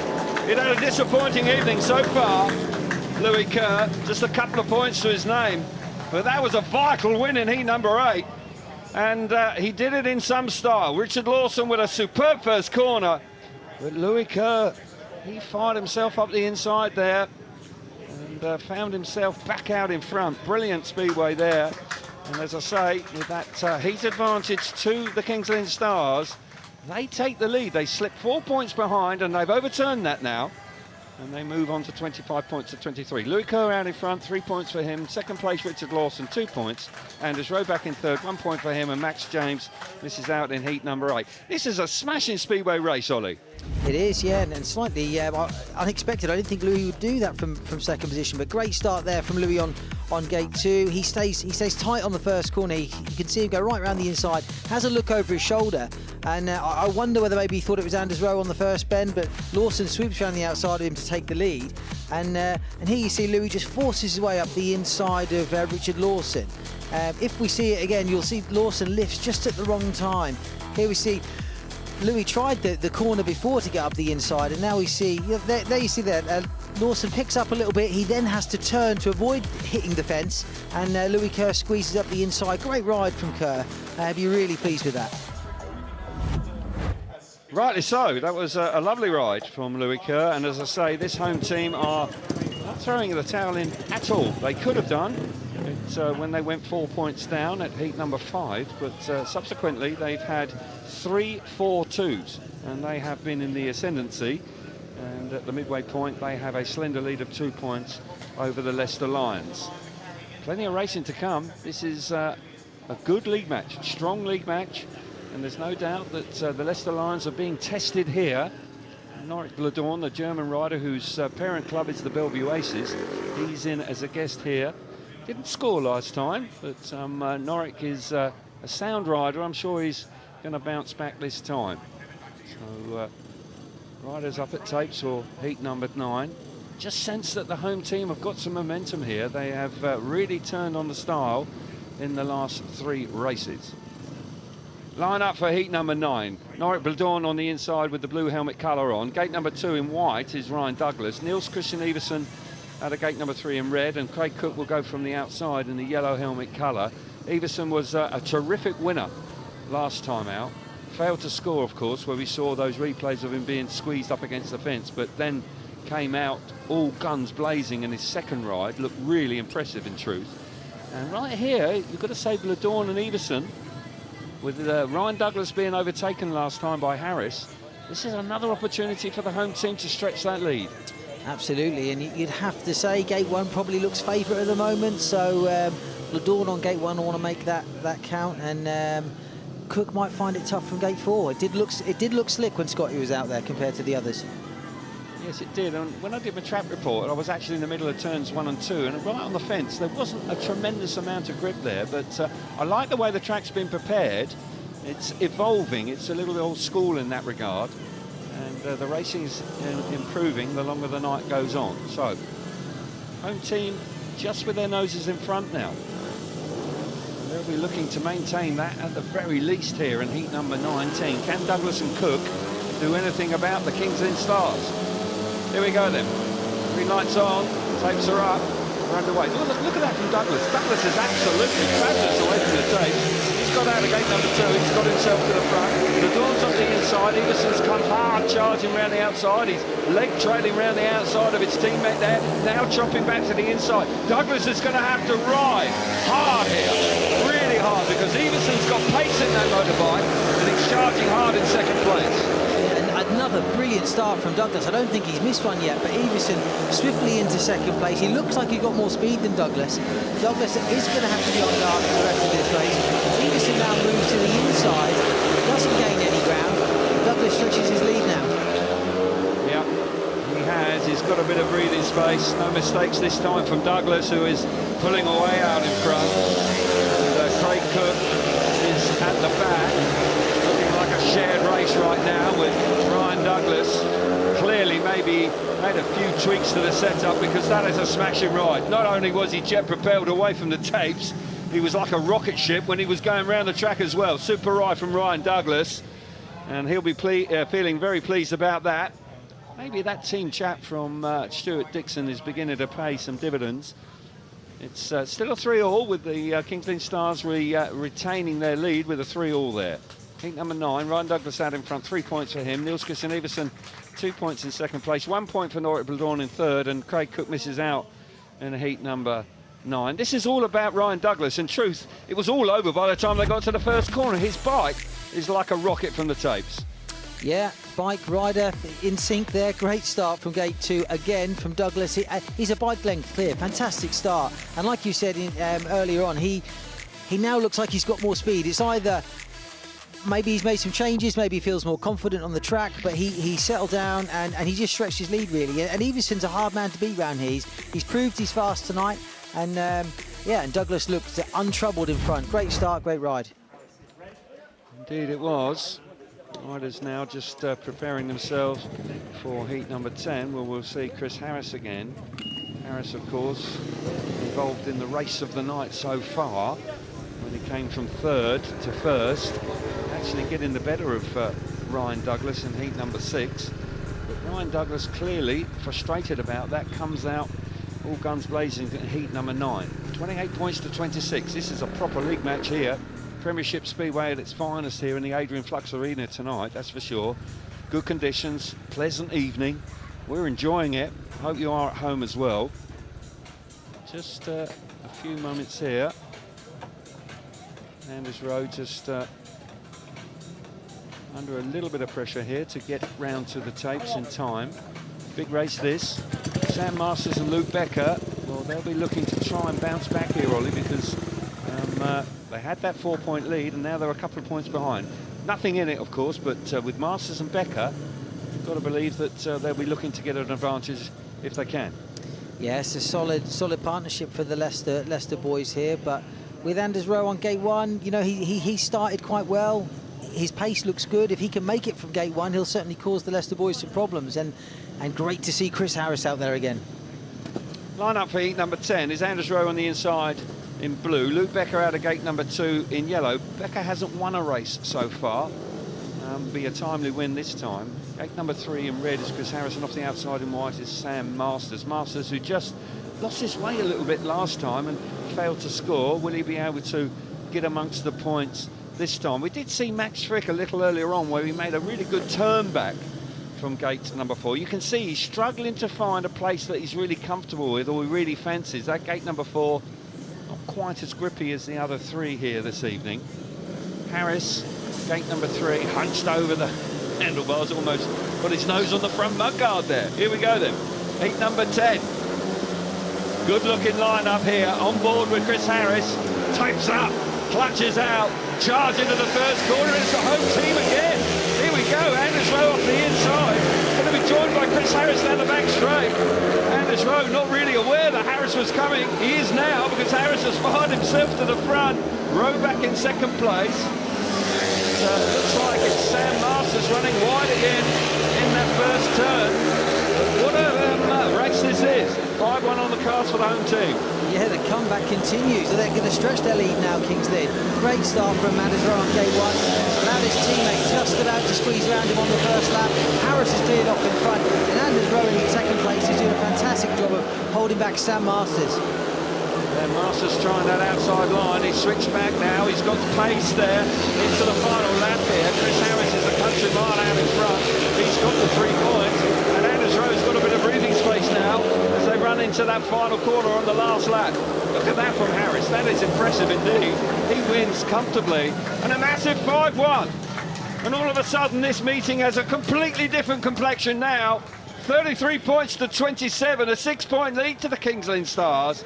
4 points down early doors, and all of a sudden, what a comeback it has been.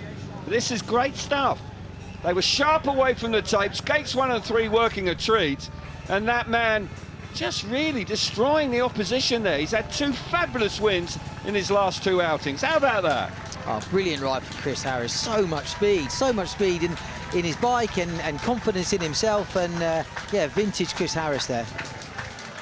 Vintage Chris Harris indeed. Rob Lowen will be pleased to be putting his programme in to see that result. Harris out in front, 3 points for him. Anders Rowe back in second place, 2 points, 1 point for Sam Masters in third. Luke Becker missing out in heat number 10. Let's see this again. This is a strong showing from the home team.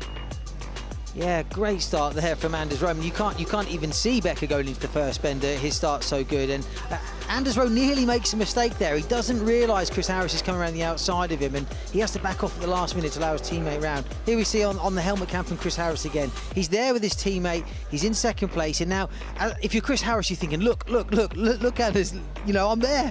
And at the last minute, Anders realises, backs off, and allows Chris to sneak through. So again, great ride from Bomber. Tremendous confidence and bravery. Love it. Indeed it was. Super stuff from Chris Harris. There's no doubt about that. And, there's no doubt that he was enjoying that. Just having a bit of a debrief there with Anders Rowe. I think Anders Rowe was taken by surprise there from Chris Harris. I think if you ride regularly with Chris Harris, then you won't be, because you know he's going to come from somewhere, and generally it comes from the outside. And he's done that on a couple of occasions already this evening. So 33 points to 27, a 6-point lead for the home team, going along very nicely indeed. Line up for heat number 11, Max Frick off the inside in the white helmet colour, Jankovic out of gate number 2 in red, Richard Lawson gate number 3 in yellow, and Simon Lambert goes from the outside in the blue helmet colour. Gates 1 and 3 here for the Leicester Lions, with 2 big hitters in Lawson and Frick. They need something here in heat number 11, Ollie, because all of a sudden the home team have really flexed their muscles in the last 4 or 5 races. Yeah, Stuart will be rallying the troops now. He needs to. Kings Lynn have a tremendous comeback from those guys, and they're looking like match winners at the moment. Oh, indeed, but you can't rest on your laurels, because Max Frick is a world-class rider. He's out here. Richard Lawson, he never knows when he's beat either. And gates 1 and 3 are working well here tonight. So heat number 11, green light on, tapes are up, we're underway. Lawson's made a lovely start from gate number 3. Frick's there. Leicester Lions utilising those inside gates. They're locked together down the back straight. Can Jankovic in third place do anything about the Lions here? Oh, it's tight coming out of turn 4. Quebec's got through into second place. Max Frick now responding up the inside. Tight racing here. Quebec runs out of room. Frick had to slam the door shut there. Oh, slam the door shut. He did indeed. Yeah, great ride there from Max Frick. Richard Lawson out in front. Max covering his teammate there. I actually thought Quebec had done it, but Max forced his way back up the inside and slammed the door down the back straight. Leicester Lions now in a 5-1 position. Well, this meeting coming alive again here in heat number 11 with the Leicester Lions bouncing back, and with their first 5-1 on the cards here. Richard Lawson, a winner first time out, dropped some points subsequently, but a lovely start out of gate number 3, and the Lions come roaring out in heat number 11 to pick up a maximum score. Stuart Dixon will be pleased and satisfied with that result. Gets them right back in it, just 2 points between it.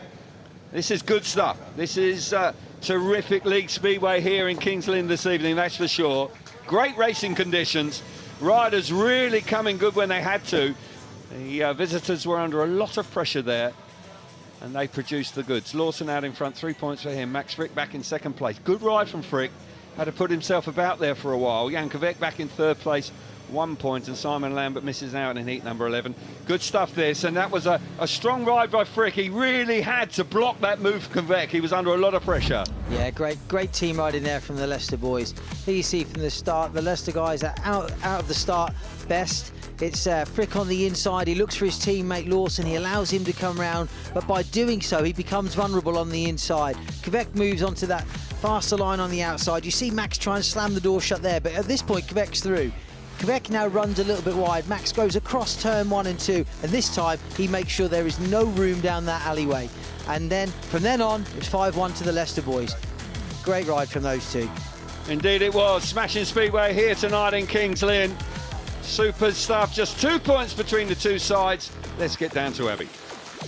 Yeah, and you can see the Leicester Lions boys right behind me. A great move from Richard Lawson. Shall I see if I can get a quick word? Richard, I know you're getting the helmet off, but what a ride between you and Max Frick there. Max Frick was hard, just slamming the brakes on Jan Kovac. Yeah, we needed it. You know, we let it slip. A good start, but fighting back now, and that was more like it. Fighting back, it's only 2 points in it. It's such a great meeting. Well, yeah, it's tight. You know, we've dropped a couple of points, me, myself, and you know, we really want to keep this streak alive, so we're up for it. Keep it going. Right, that hashtag, and it's generating lots of amusement on Twitter. It's Clyley. Get your questions in to Clyley, and I'll ask Scott Nichols them later on in the programme. Heat 12 coming up.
After 11 heats here at the Adrian Flux Arena, it is 34-32, just 2 points in it as we go into the latter part of this meeting. I know Kings Lynn are a patched up side, but for these supporters tonight, they're giving them something to cheer about. Scotty, what have you got for us?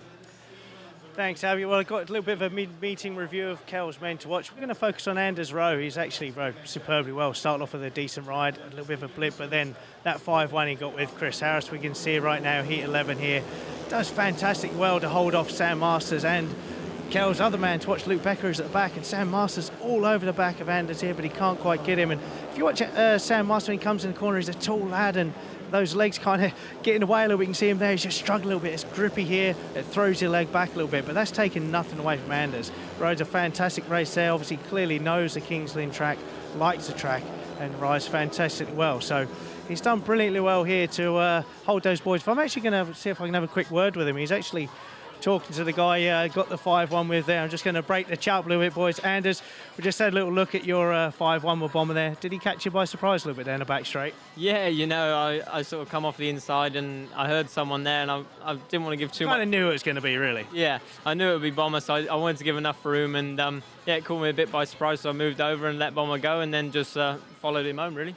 Kings Lynn can be a tricky track. It's obviously normally very grippy. You need to be high on confidence. How important is it for you to feel confident coming into your home meetings? Yeah, definitely. You know, Kings Lynn's not an easy place to come to, and it's sort of a fortress if you can get dialed in here. And I've spent, this is my first full season and a little bit of last, and I got it dialed in last year, and yeah, this year I just progress, and just having fun racing my bike and getting the job done. Okay, mate, thank you very much. When you say about getting dialed in, is that more to do with you personally or the bike?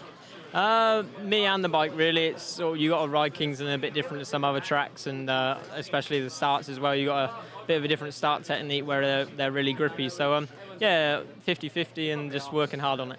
You must be happy with how the season's gone, especially where it's raining out for you, though. Yeah, definitely. I've had a lot of fun this year, and getting the points as well. And I moved into number 2, and yeah, I just want to keep pushing on and get to that heat leader, and yeah, just living the dream and racing bikes. Oh, living the dream. Well, thanks for chatting to us, mate. We're going to throw over to Abby. Scotty, thank you. Living the dream and racing bikes. A good comment from Anders Rowe there. We have got 4 heats remaining. It's such a good meeting tonight. It's our last televised meeting until we head into the playoffs next week, which is why Stuart Dixon was giving such a motivating speech to his team. He wants to hit that playoff on an absolute top note of performance, but at the moment they're trailing by 2 points. Heat 12 coming up. Back to you in the commentary box. Yes, thank you very much indeed. There is a little bit of track grading going on. And while we've got a short pause here, I must take this opportunity to congratulate Chris Morton and his team. They took on a huge challenge of riding their push bikes from Cardiff, the Principality Stadium, to the Grand Prix last weekend in Wrocław, a distance of 1,050 miles to raise money for the benevolent fund. They managed to do it. Unfortunately, Chris did actually have a visit to hospital where he has had an operation. I do hope you are recovering fully, Chris, but nonetheless, an outstanding effort, and I do hope you raise a small fortune for the Ben Fund. So congratulations to all concerned. So heat number 12 is not too far away now. Rob Lyon will be pleased with his team's performance. Nothing to choose really between the two. Great bounce back last time, Ollie, in heat number 11 by the Leicester Lions, but in truth, this meeting could go either way. Now, they're working hard on the track. What's this all about? Well, you can see Buster Chapman, the club owner there in the tractor working hard. It looks like he's trying to put more grip into the start line, maybe. Now, that would be something that the home riders have requested. It's part and parcel of being a home rider. It's a privilege of it being your home track. You might speak to the track curator, and he might ask what you're looking for, and it looks like he's trying to provide more grip for the riders. So, yeah, it's part and parcel of being a home rider, a little bit of home track advantage.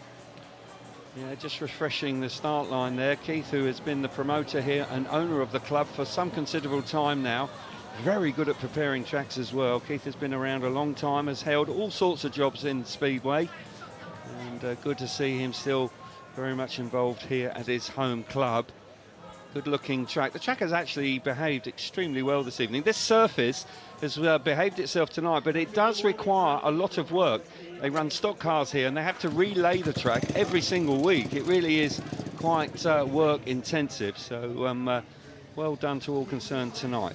Riders appearing for heat number 12. As Abby was saying, just 4 races to go to determine the outcome this evening. Louis Kerr, who rode much better in heat number 8. He's on his way to the start now, and a local man, he'll be looking to try and repeat that here in heat number 12. Sam Masters, who Scotty Nichols was saying that is a tall rider, and because the surface is so grippy, when he's putting his steel shoe on the surface, it's still trying to pull his leg off, so hasn't felt as comfortable as he would like. And of course that man, Niels Christian Iversen, has been very much in the thick of the action throughout the night. Good meeting, Ollie. Yeah, great meeting so far, and Kings Lynn putting up a really good fight here against what is probably the form team in the league. Leicester, I think Leicester would have looked at this fixture and fancied a win here, and they will want to go in the playoffs, having won their last match. So yeah, Kings Lynn doing a great job. Indeed they are. Line up for heat number 12 with Craig Cook on the inside in the yellow helmet colour. Niels Christian Iversen out of gate number 2 in red. Sam Masters gate 3 in white, and off the outside in blue is Louis Kerr. You can see there the work that's been done on the start line. They really have dug those spikes in to just really liven the start line up. Interesting to see how riders will cope with that. That isn't very often the case. You don't see that on many occasions in Speedway these days, where they really rip it up. I remember Bob Dugard, bless him, he used to do it at Arlington, where all of a sudden you go out for heat 12 and you near enough flip yourself off the back, it was so grippy. But nonetheless, riders will have to adapt now, won't they? Yeah, they will. That's part and parcel of being a professional speeder rider. You've got to look at the conditions, weigh up how they're going to ride, predict how they're going to ride, and deal with it. Here we go then. 34 points to the Kings Lynn Stars, 32 to the Leicester Lions. Nothing in it. Heat 12 with Iversen and Louis Kerr, 2 and 4.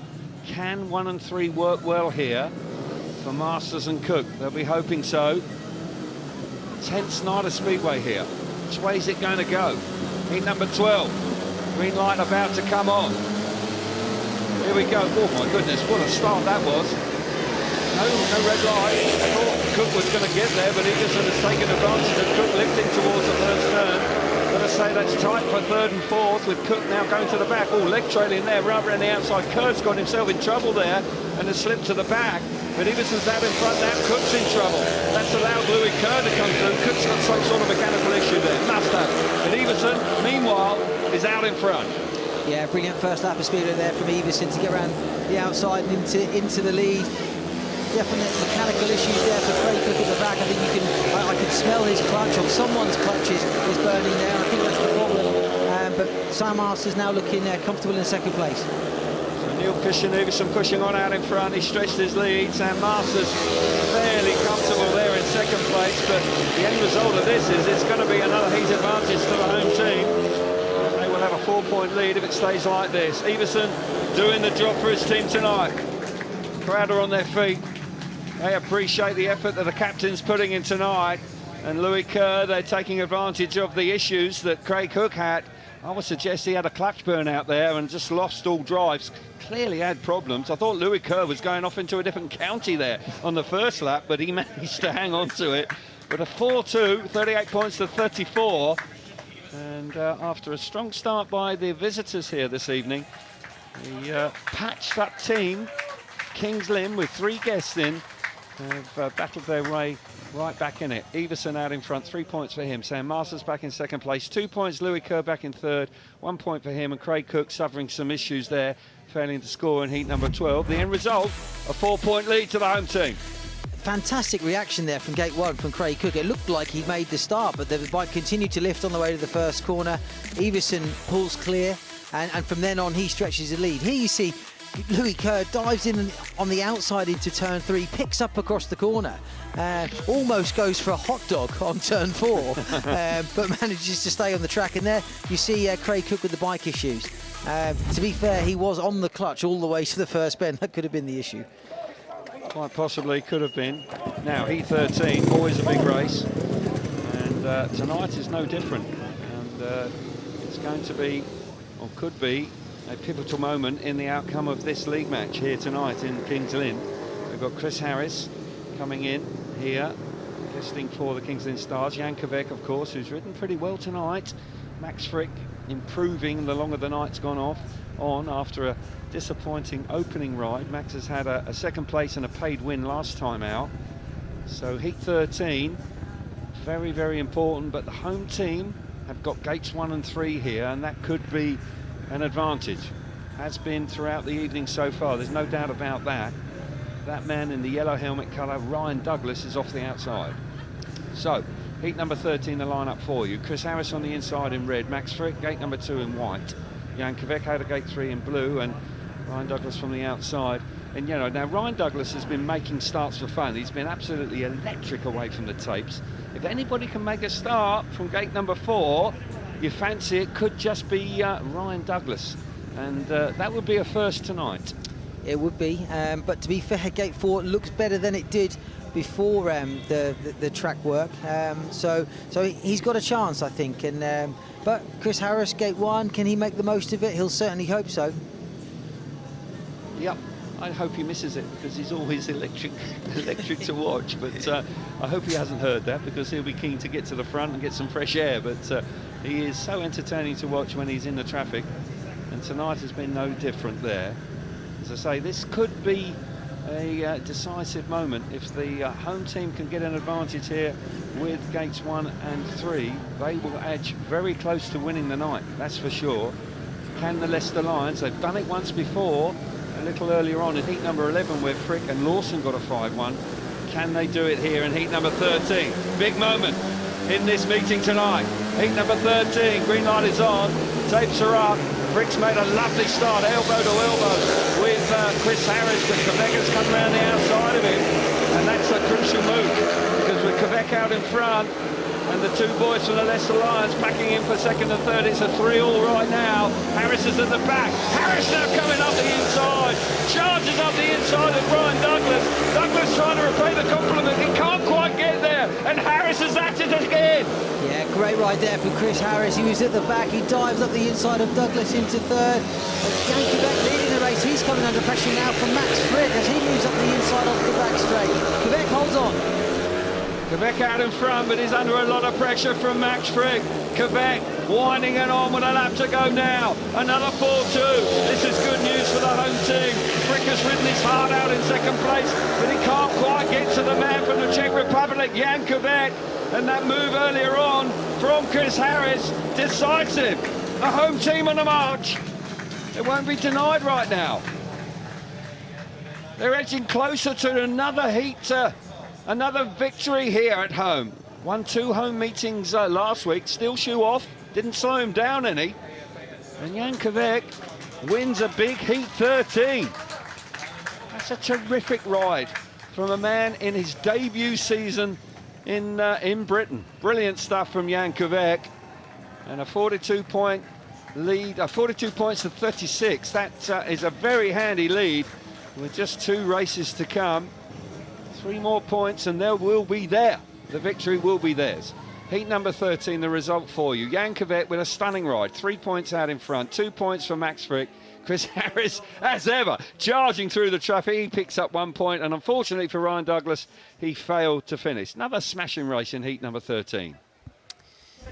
Yeah, good battle going into the first bend here between Max Frick and Harris. You can see Max is keen to get over the top of Harris. Elbows are out. He traps Harris on that inside, which pushes him to the back. But that allows Jan Kvek to ride around the middle of the track and take the lead into the third corner. And then you see Chris Harris at the back here. Now he sets out after Ryan Douglas. He dives up the inside there. Now Douglas wouldn't have been expecting that. You'd expect the move to come from the outside from Harris. He forces his way up the inside into third, and a heat advantage for the Kings Lynn Stars. Here we see again Harris dives his front wheels across the white line there, and it's on the concrete, and that's not easy to control because the centre green here is concrete, it's dusty, it's slippery.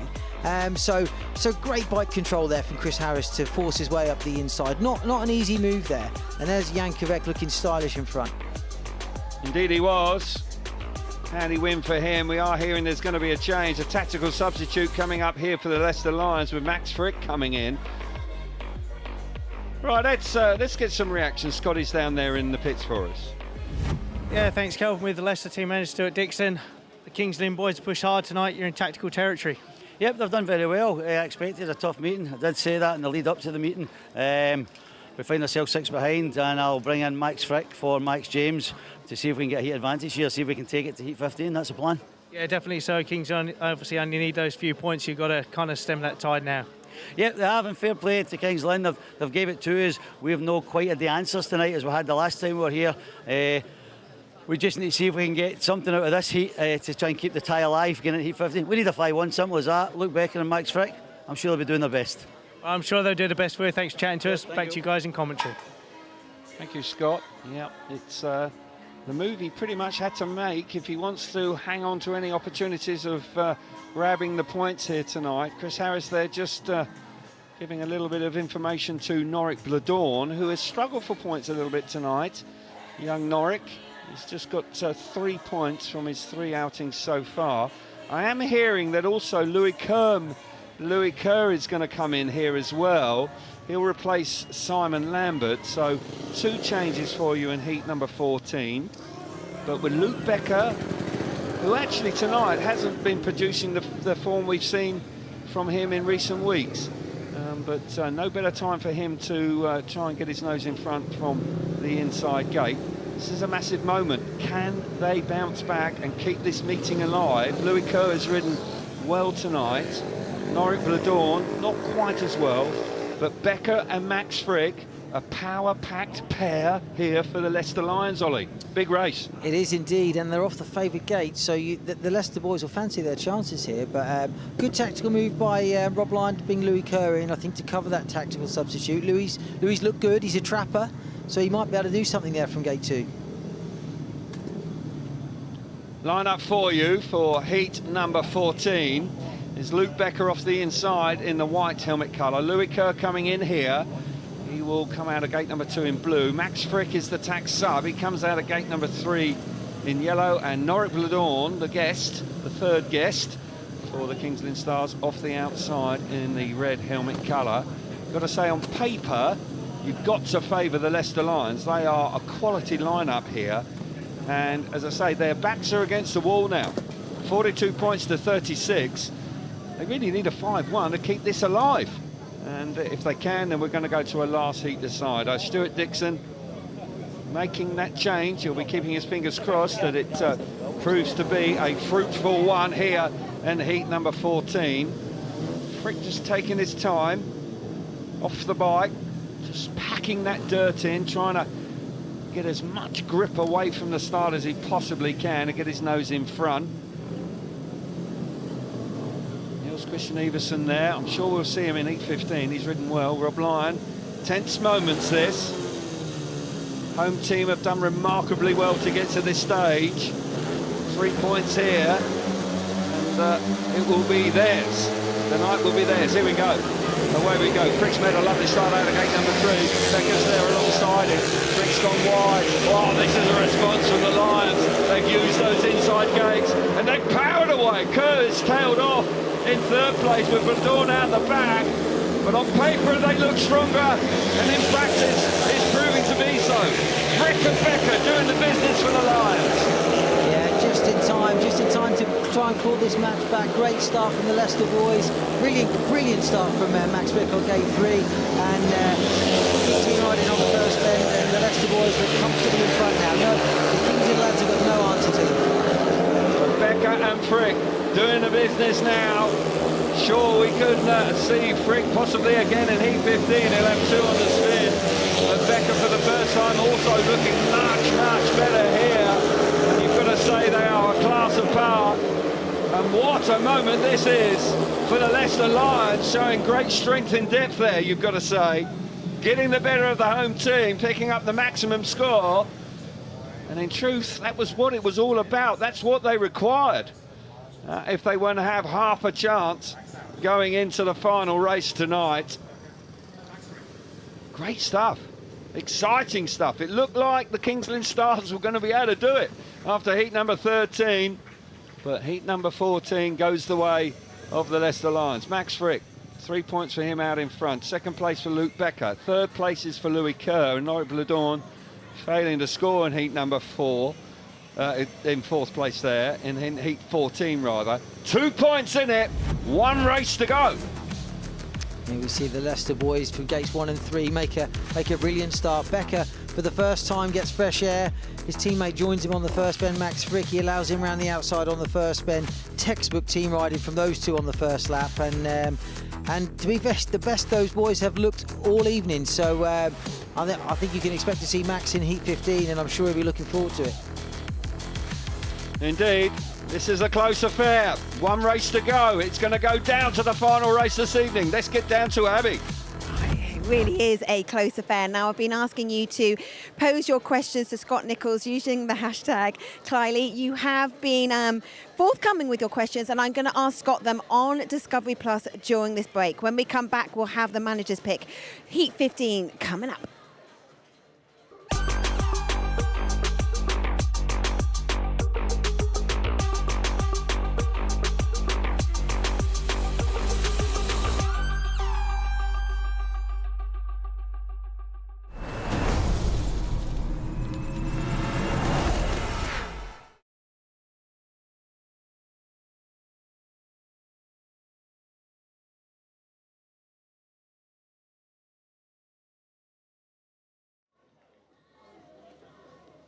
So it's hashtag time.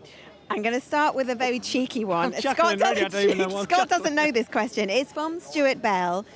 On a grippy track, like it is tonight, is it an advantage to be carrying a little bit of timber, like maybe a Scotty or a Bomber? Stuart Bell. I think where it possibly does count is because you need more strength. I'm not saying that the small lads are not strong, but I think sometimes when the track gets grippy like that, somebody that's kind of got a little bit more mass to them is possibly able to kind of manhandle a bike a little bit better. So the old timber comes in handy sometimes. Although we've been seeing that, and we've been seeing some brilliant performances from people like Ryan Douglas, and they are like whippets thin. Yeah. Oh, God, yeah. Look at us. Right, in tune. This is a really good question. Scotty, if you were starting a new team today, no budgets to worry about, who are you signing as your number 1? Oh my goodness! What, anyone in the world? I mean, well, everyone wants Smarslik, wouldn't they? Derek Turner hasn't specified.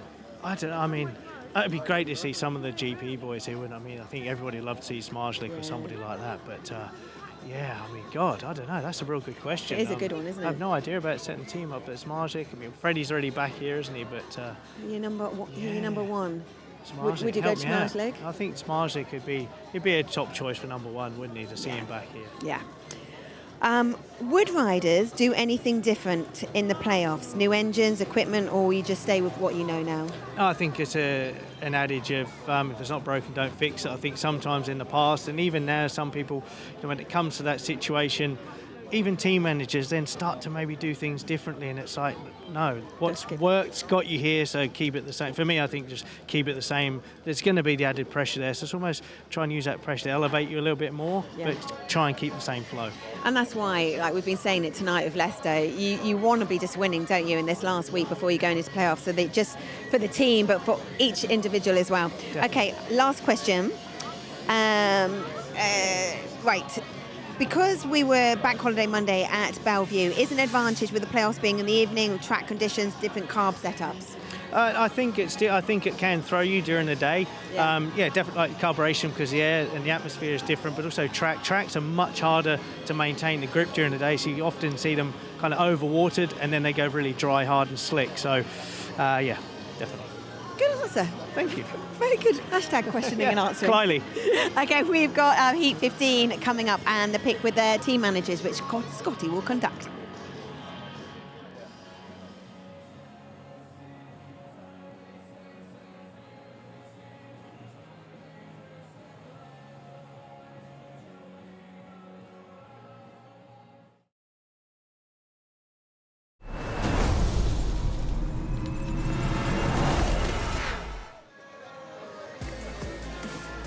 It has been a cracking meeting here at Kings Lynn tonight. It's been such a fierce contest, and there's only 2 points in it as we go into Heat 15. Scotty Nicholls is going to ask the managers for their picks in just a moment, but just a reminder of all the sport coming your way. It includes MotoGP, and that is at the Grand Prix of San Marino Friday, 8 o'clock on TNT2. Then we've got the World Superbikes round 8 for them. They're in Manicorn, Saturday 9:30, also Eurosport 2, and Speedway Grand Prix round 9 in Riga, and that is 4:30, Discovery Plus. Heat 1 tapes up will be at 5 o'clock. Scott Nicholls with the team managers now. Yeah, thanks, Abby. I'm going to come to Kings Lynn team manager first, Rob Lyon. Rob, not so much at stake in terms of playoff places, but man alive, what a meeting.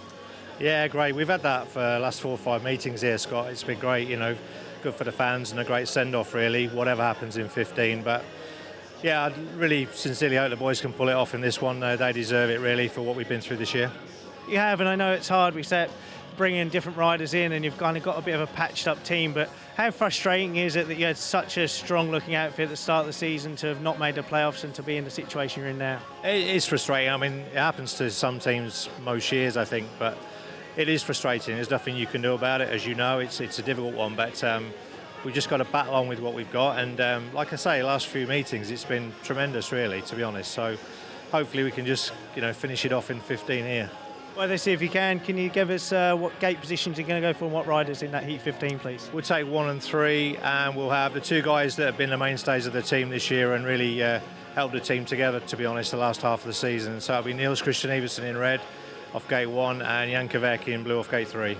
Thanks, Rob. I think it's a credit, that definitely. So, Stuart, you threw in the tactical at the last minute to keep yourselves in the game. It comes down to last heat decider. I know the playoffs are all up for grabs, but for you boys, it's about really keeping that strong momentum going through.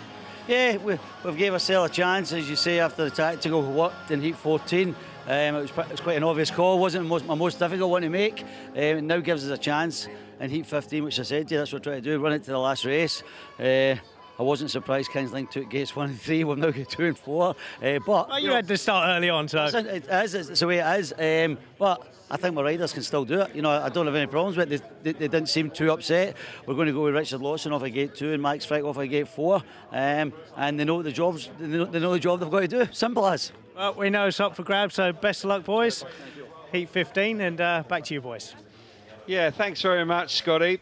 It has been a super night, and just listening to Rob Lyon there, it's you know, it has been a difficult long season for them, but the last couple of weeks they really have turned a corner and given these fans something to cheer about. And here this evening for us live on Eurosport, we have had a really super entertaining night of Speedway, and it's going right down to the wire. And of course it may be a super heat, of course. If Leicester get a 4-2 here, it will be a draw, and therefore we will have another race this evening. A 3-2, that will see the Kings Lynn Stars win the night, and a 5-1 to Leicester Lions, and they will snatch victory here tonight. So a really tense conclusion. It's been thoroughly enjoyable, Ollie, and I must say that it's been ebbed and flowed throughout the evening. But to come down to Heat 15 like this with a smashing looking lineup, a great conclusion to a super speedway meeting. Yeah, absolutely. It's like you say, it's been to and fro, and it's been hard to call at times. But yeah, great fight back from the Kings Lynn boys. There you can see Everson getting focused for Heat 15. He'll want to finish on a high. He's had a good season for Kings Lynn, and this is their last home meeting of the year, so it'll mean a lot to him, this one. It will indeed. And again, reflecting what Rob Lyon was saying there, just saying that Everson and Kvek have held the team together. And it's probably right that they're coming out here in heat number 15 to try and seal the deal. 2 riders that are Kings Lynn Stars riders. And they have super stuff throughout these last few weeks. As I say, they had a couple of home meetings last week, won both of them. This has been a stern test. Leicester probably not quite at their best this evening, but still their strength and depth has shown through. And as a consequence, we go right down to the wire here tonight with a last heat decider in heat number 15. Robbie Kessler there in the background, who's been, he was a good rider in his day actually, Robbie Kessler, and he's been working alongside Niels Christian Everson for some considerable time. A good pair they are, that's for sure.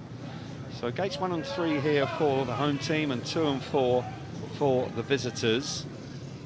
Not quite sure which way this is going to go, but I just fancy with Everson off the inside, he just may have the pace to clinch victory here, and the 3 points will be enough for the home team to win on the night. But look, there's no doubt that that man and his team in fine form will fight to the bitter end, and that 5-1 in heat number 14 has really served up a great conclusion to tonight, that's for sure. So they're on the inside. So heat number 15.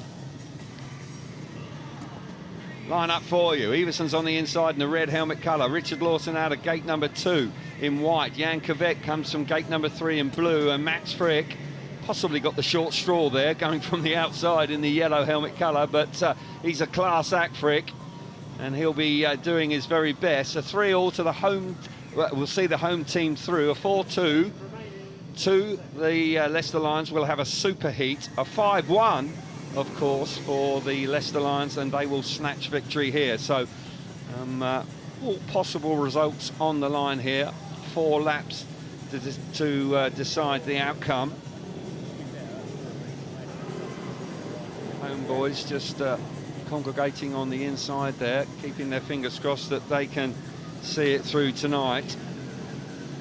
It will be a nice way for the home team to finish off their home league campaign here at the Adrian Flux Arena. Heat number 15. Here we go. What a heat in prospect. Green lights on. Oh my goodness, Everson must have moved early there, surely. Yes, he has. Yeah, very fast start there from Everson on the inside. Certainly moved before the tapes went up. Yeah, so the red light came on straight away. Our referee Matthew Weir had no hesitation at all. We'll see it again. Yeah, he was away very early there. Yeah, classic Tatum start there from gate 1. A little bit of movement just before. On the little roll. Always having a little bit of a dig. I would have been pleased with that start. Exactly, that's what I'm saying. You would go for it. But these days, you just can't do those sort of things. And we'll have to have a second time of asking. And Everson maybe just feeling the pressure there. He knows exactly what's at stake here. He knows if he can hit the front, then the win will be enough. So riders will make their way back round now. The 2 minutes warning is on immediately. Clutches are taking a lot of punishment tonight, so they'll want to try and cool them down if they can. Don't want to burn your clutch out now. Richard Lawson there, just taking his time before getting pushed off. Yeah, the clutch cooler's out, extra fuel there as well. Only small tanks on speedway bikes. I just want to make sure that they're really topped up. Going to take the shortcut where Everson's going to take the long route. He's going to take the scenic route back round to the start line. There's enough time. 43 points to 41. Great night of speedway. Tense times on the start line there, particularly for that man who was a little eager to get on with it there. You could clearly see him just dropping the clutch a touch too early. Red light came on immediately, no surprise. Home team congregating on the inside. Second time of asking for heat number 15. Everson on the inside with a warning now. Red helmet colour. Gate number 2 in white is Richard Lawson. He's got a warning. Jan Kveck coming out of gate number 3 in blue, and Max Frick off the outside in the yellow helmet colour. Those two lads on the inside will have to behave. If they move and do something similar, unfortunately, they will then be excluded. That's the way the rules are written these days. Just taking a bit of time for Jan Kveck to sort himself out here. Could be quite a tussle in the first corner here. It could be quite dramatic.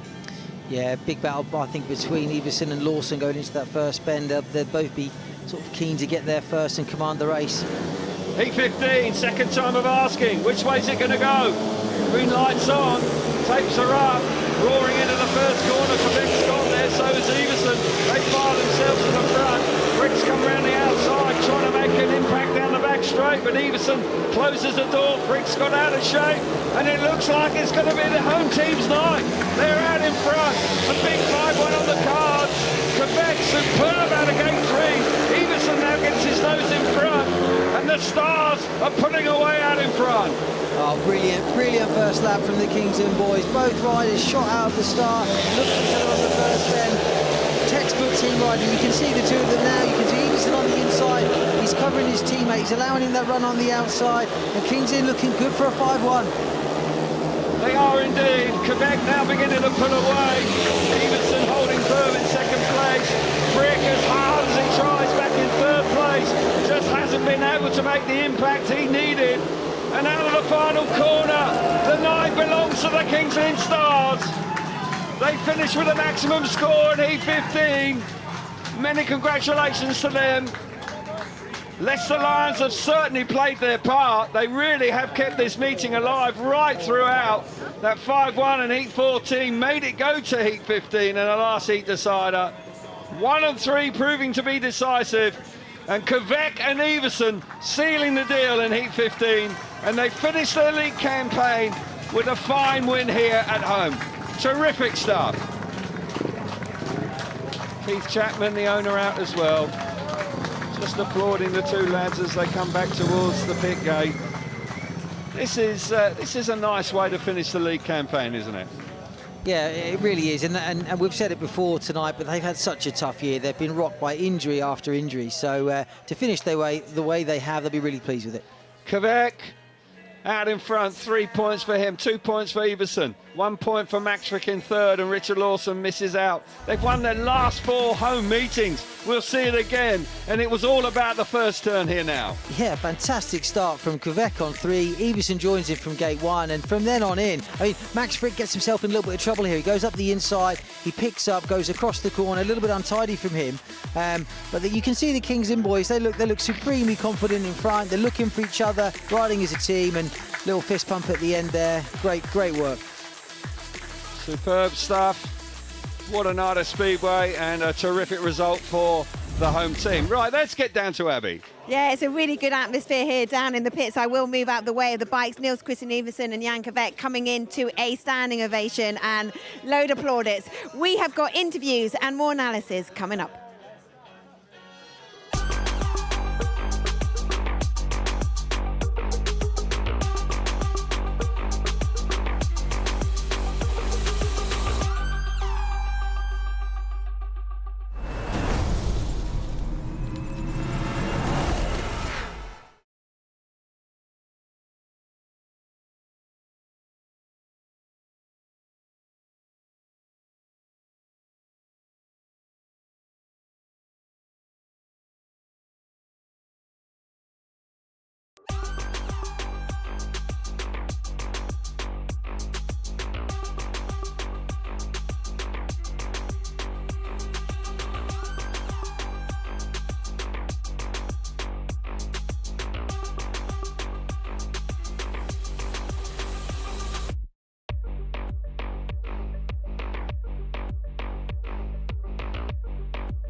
A fantastic night of speedway here at Kings Lynn, and the home side win by 6. That final score 48-42. More speedway coming up next Monday 7:30. Join us for semi-final 1, the first leg of the playoffs between Ipswich and Leicester, and we'll be at the Vauxhall Stadium. World Superbikes round out 8. They're in Manicourt Saturday at 9:30. Eurosport 2, the Speedway Grand Prix. We head to Latvia, to Riga for round 9, and Robert Lambert just 15 points behind Schmarzlik. And tonight, in the commentary box has been Ollie Allen and Calvin Tatum. Guys, who is your rider of the night? Well, it's been a smashing night of speedway, I've got to say that first of all, and I know Ollie's got an idea in his mind. Who are you going to go for tonight? I'm going to go for Chris Harris. I felt he was the catalyst really in the Kings Lynn team to sort of claw that fight back, and yeah, great racing from him tonight. Vintage bomber. Super stuff from Chris Harris. He is our Omologato rider of the night. Thanks, chaps. Right, let's now hear from Chris Harris because he's with Scott. Thanks, I'm going to repeat exactly that. You are the Omologato rider of the night, the CEO of the ROWE Motor Oil Championship. Philip Morris will present you with a lovely watch, Christopher. I know, I wear that with pride, so yeah. There you go. Chris, you rode fantastic well tonight. Ollie Allen said one of the reasons why they voted you as rider night is you were like the catalyst for the comeback for the Kings Lynn Stars. So, but is it difficult for you coming in as a guest to kind of fit in and then actually team ride? Because obviously when you team ride with your teammates, normally it's just a natural flow, but when it's with the opposition, is it different? It can be, but obviously we know the riders over the years anyway, so you know we're sort of friends off the track a little bit, so you know roughly. So no, we always have a little chat before we go out. So no, I find it quite easy to slot in and just do my job and do the best as I can. That must be quite nice. Obviously, well, we're just going to take a quick look at Heat 6 here, where you was behind Dougie, and we had a little chat before here. Could you sense that Dougie was perhaps a little bit nervous going in, which opened the door for you? Yeah, because he was a bit tensive coming in and a bit lower, so I thought if he can just stay there and I can keep my speed up on the outside. I knew I had a good speed in the bike that I could get around him, so it is a track that you've got to attack, and if you don't, you can get caught out. Yeah, and in Heat 13, Dougie's not going to be on your Christmas list because you passed him again. No, it was good. He left us a big hole this time, so I thought I'll have to just do a dive bomb, and yeah, the bike was working well, and then obviously left it too late to try to catch Max. And I've got to be honest, he probably weren't expecting it because not very often you go up the inside. No, not always. Occasionally I try to pull one off, but 9 times out of 10 I try to go round. I think I need to change your name because Bomber's up the inside, you're normally around the outside. But anyway, Thanks for chatting to us. Abby, over to you. Thank you. Thanks, Scott. Well, let's just have a look at the standings then, and this will be how it stands, because with Kings Lynn getting the win tonight, Leicester Lions now cannot top the table. So your playoff places, the regular season, is finished as Sheffield Tigers, Leicester Lions, Belle Vue Aces and Ipswich Witches.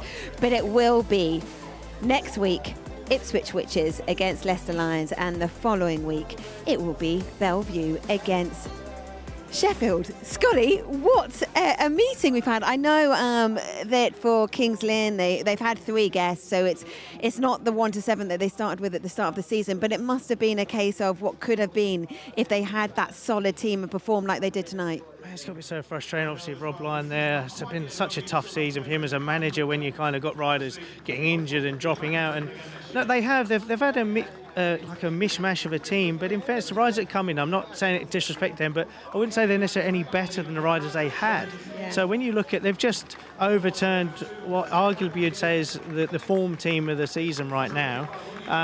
It must be a kind of bittersweet kind of way to round the season out for them. I know, absolutely. And then getting round the pause, and the Kings Lynn fans, they're loyal because they've had it hard for a few seasons now. They have, and it's frustrating. You know, I spoke to Rob earlier, and it's one of those things where, you know, you look at the team that start the season, and sometimes their team that's great on paper doesn't materialise, but they had a solid-looking team, and then obviously, you know, had the injuries, and Michelek came out, and then Tarasenko didn't want to come back, and it's just, you can't just click your fingers and pull a rider of that calibre out of a hat. No, exactly. Now, we've done some of our hashtags over on Discovery Plus, but there was one in particular that you were still kind of not sure about. Have you made any answers? Nope. If you were going to bring in a number one, no budget restrictions, who would it be? Well, I think everyone, in Britain would love to see Schmarzlik here, wouldn't they? But I mean, I think, you know, Robert Lambert, British rider, joined second in the World Championship. It'd be pretty cool to have them come. But then more consistent than Schmarzlik in the last couple of rounds. Exactly, and I would like to see someone like Schmarzlik here, just because Britain is a tougher league than people think, and it's such a diversity of different tracks, so it'd be cool just to see how good he really is. How would Schwarzek get around around a track like this? Well, let's get him here. let's see. Okay, we've got the playoffs coming up. What are you looking forward to, Scotty? It's Well, man, Monday, these boys against Ipswich. I mean, Ipswich again, another patched-up team, but you can see what happens when they pull decent guests in. Tom Brennan's riding well right now. See who the other one is, and let's look forward to it. So that is playoffs, and they start next week. On Monday, we will head to Ipswich, and it's Ipswich versus Leicester. And then we've got the second leg of that. The following week, it will be Belle Vue versus Sheffield. It's going to be good, isn't it, Scotty? Oh, God, yeah. War of the Roses. War of the Roses. All 4 matches are going to be superb. Make sure that you join us in Ipswich on Monday, 7:30, Eurosport 2. See you then.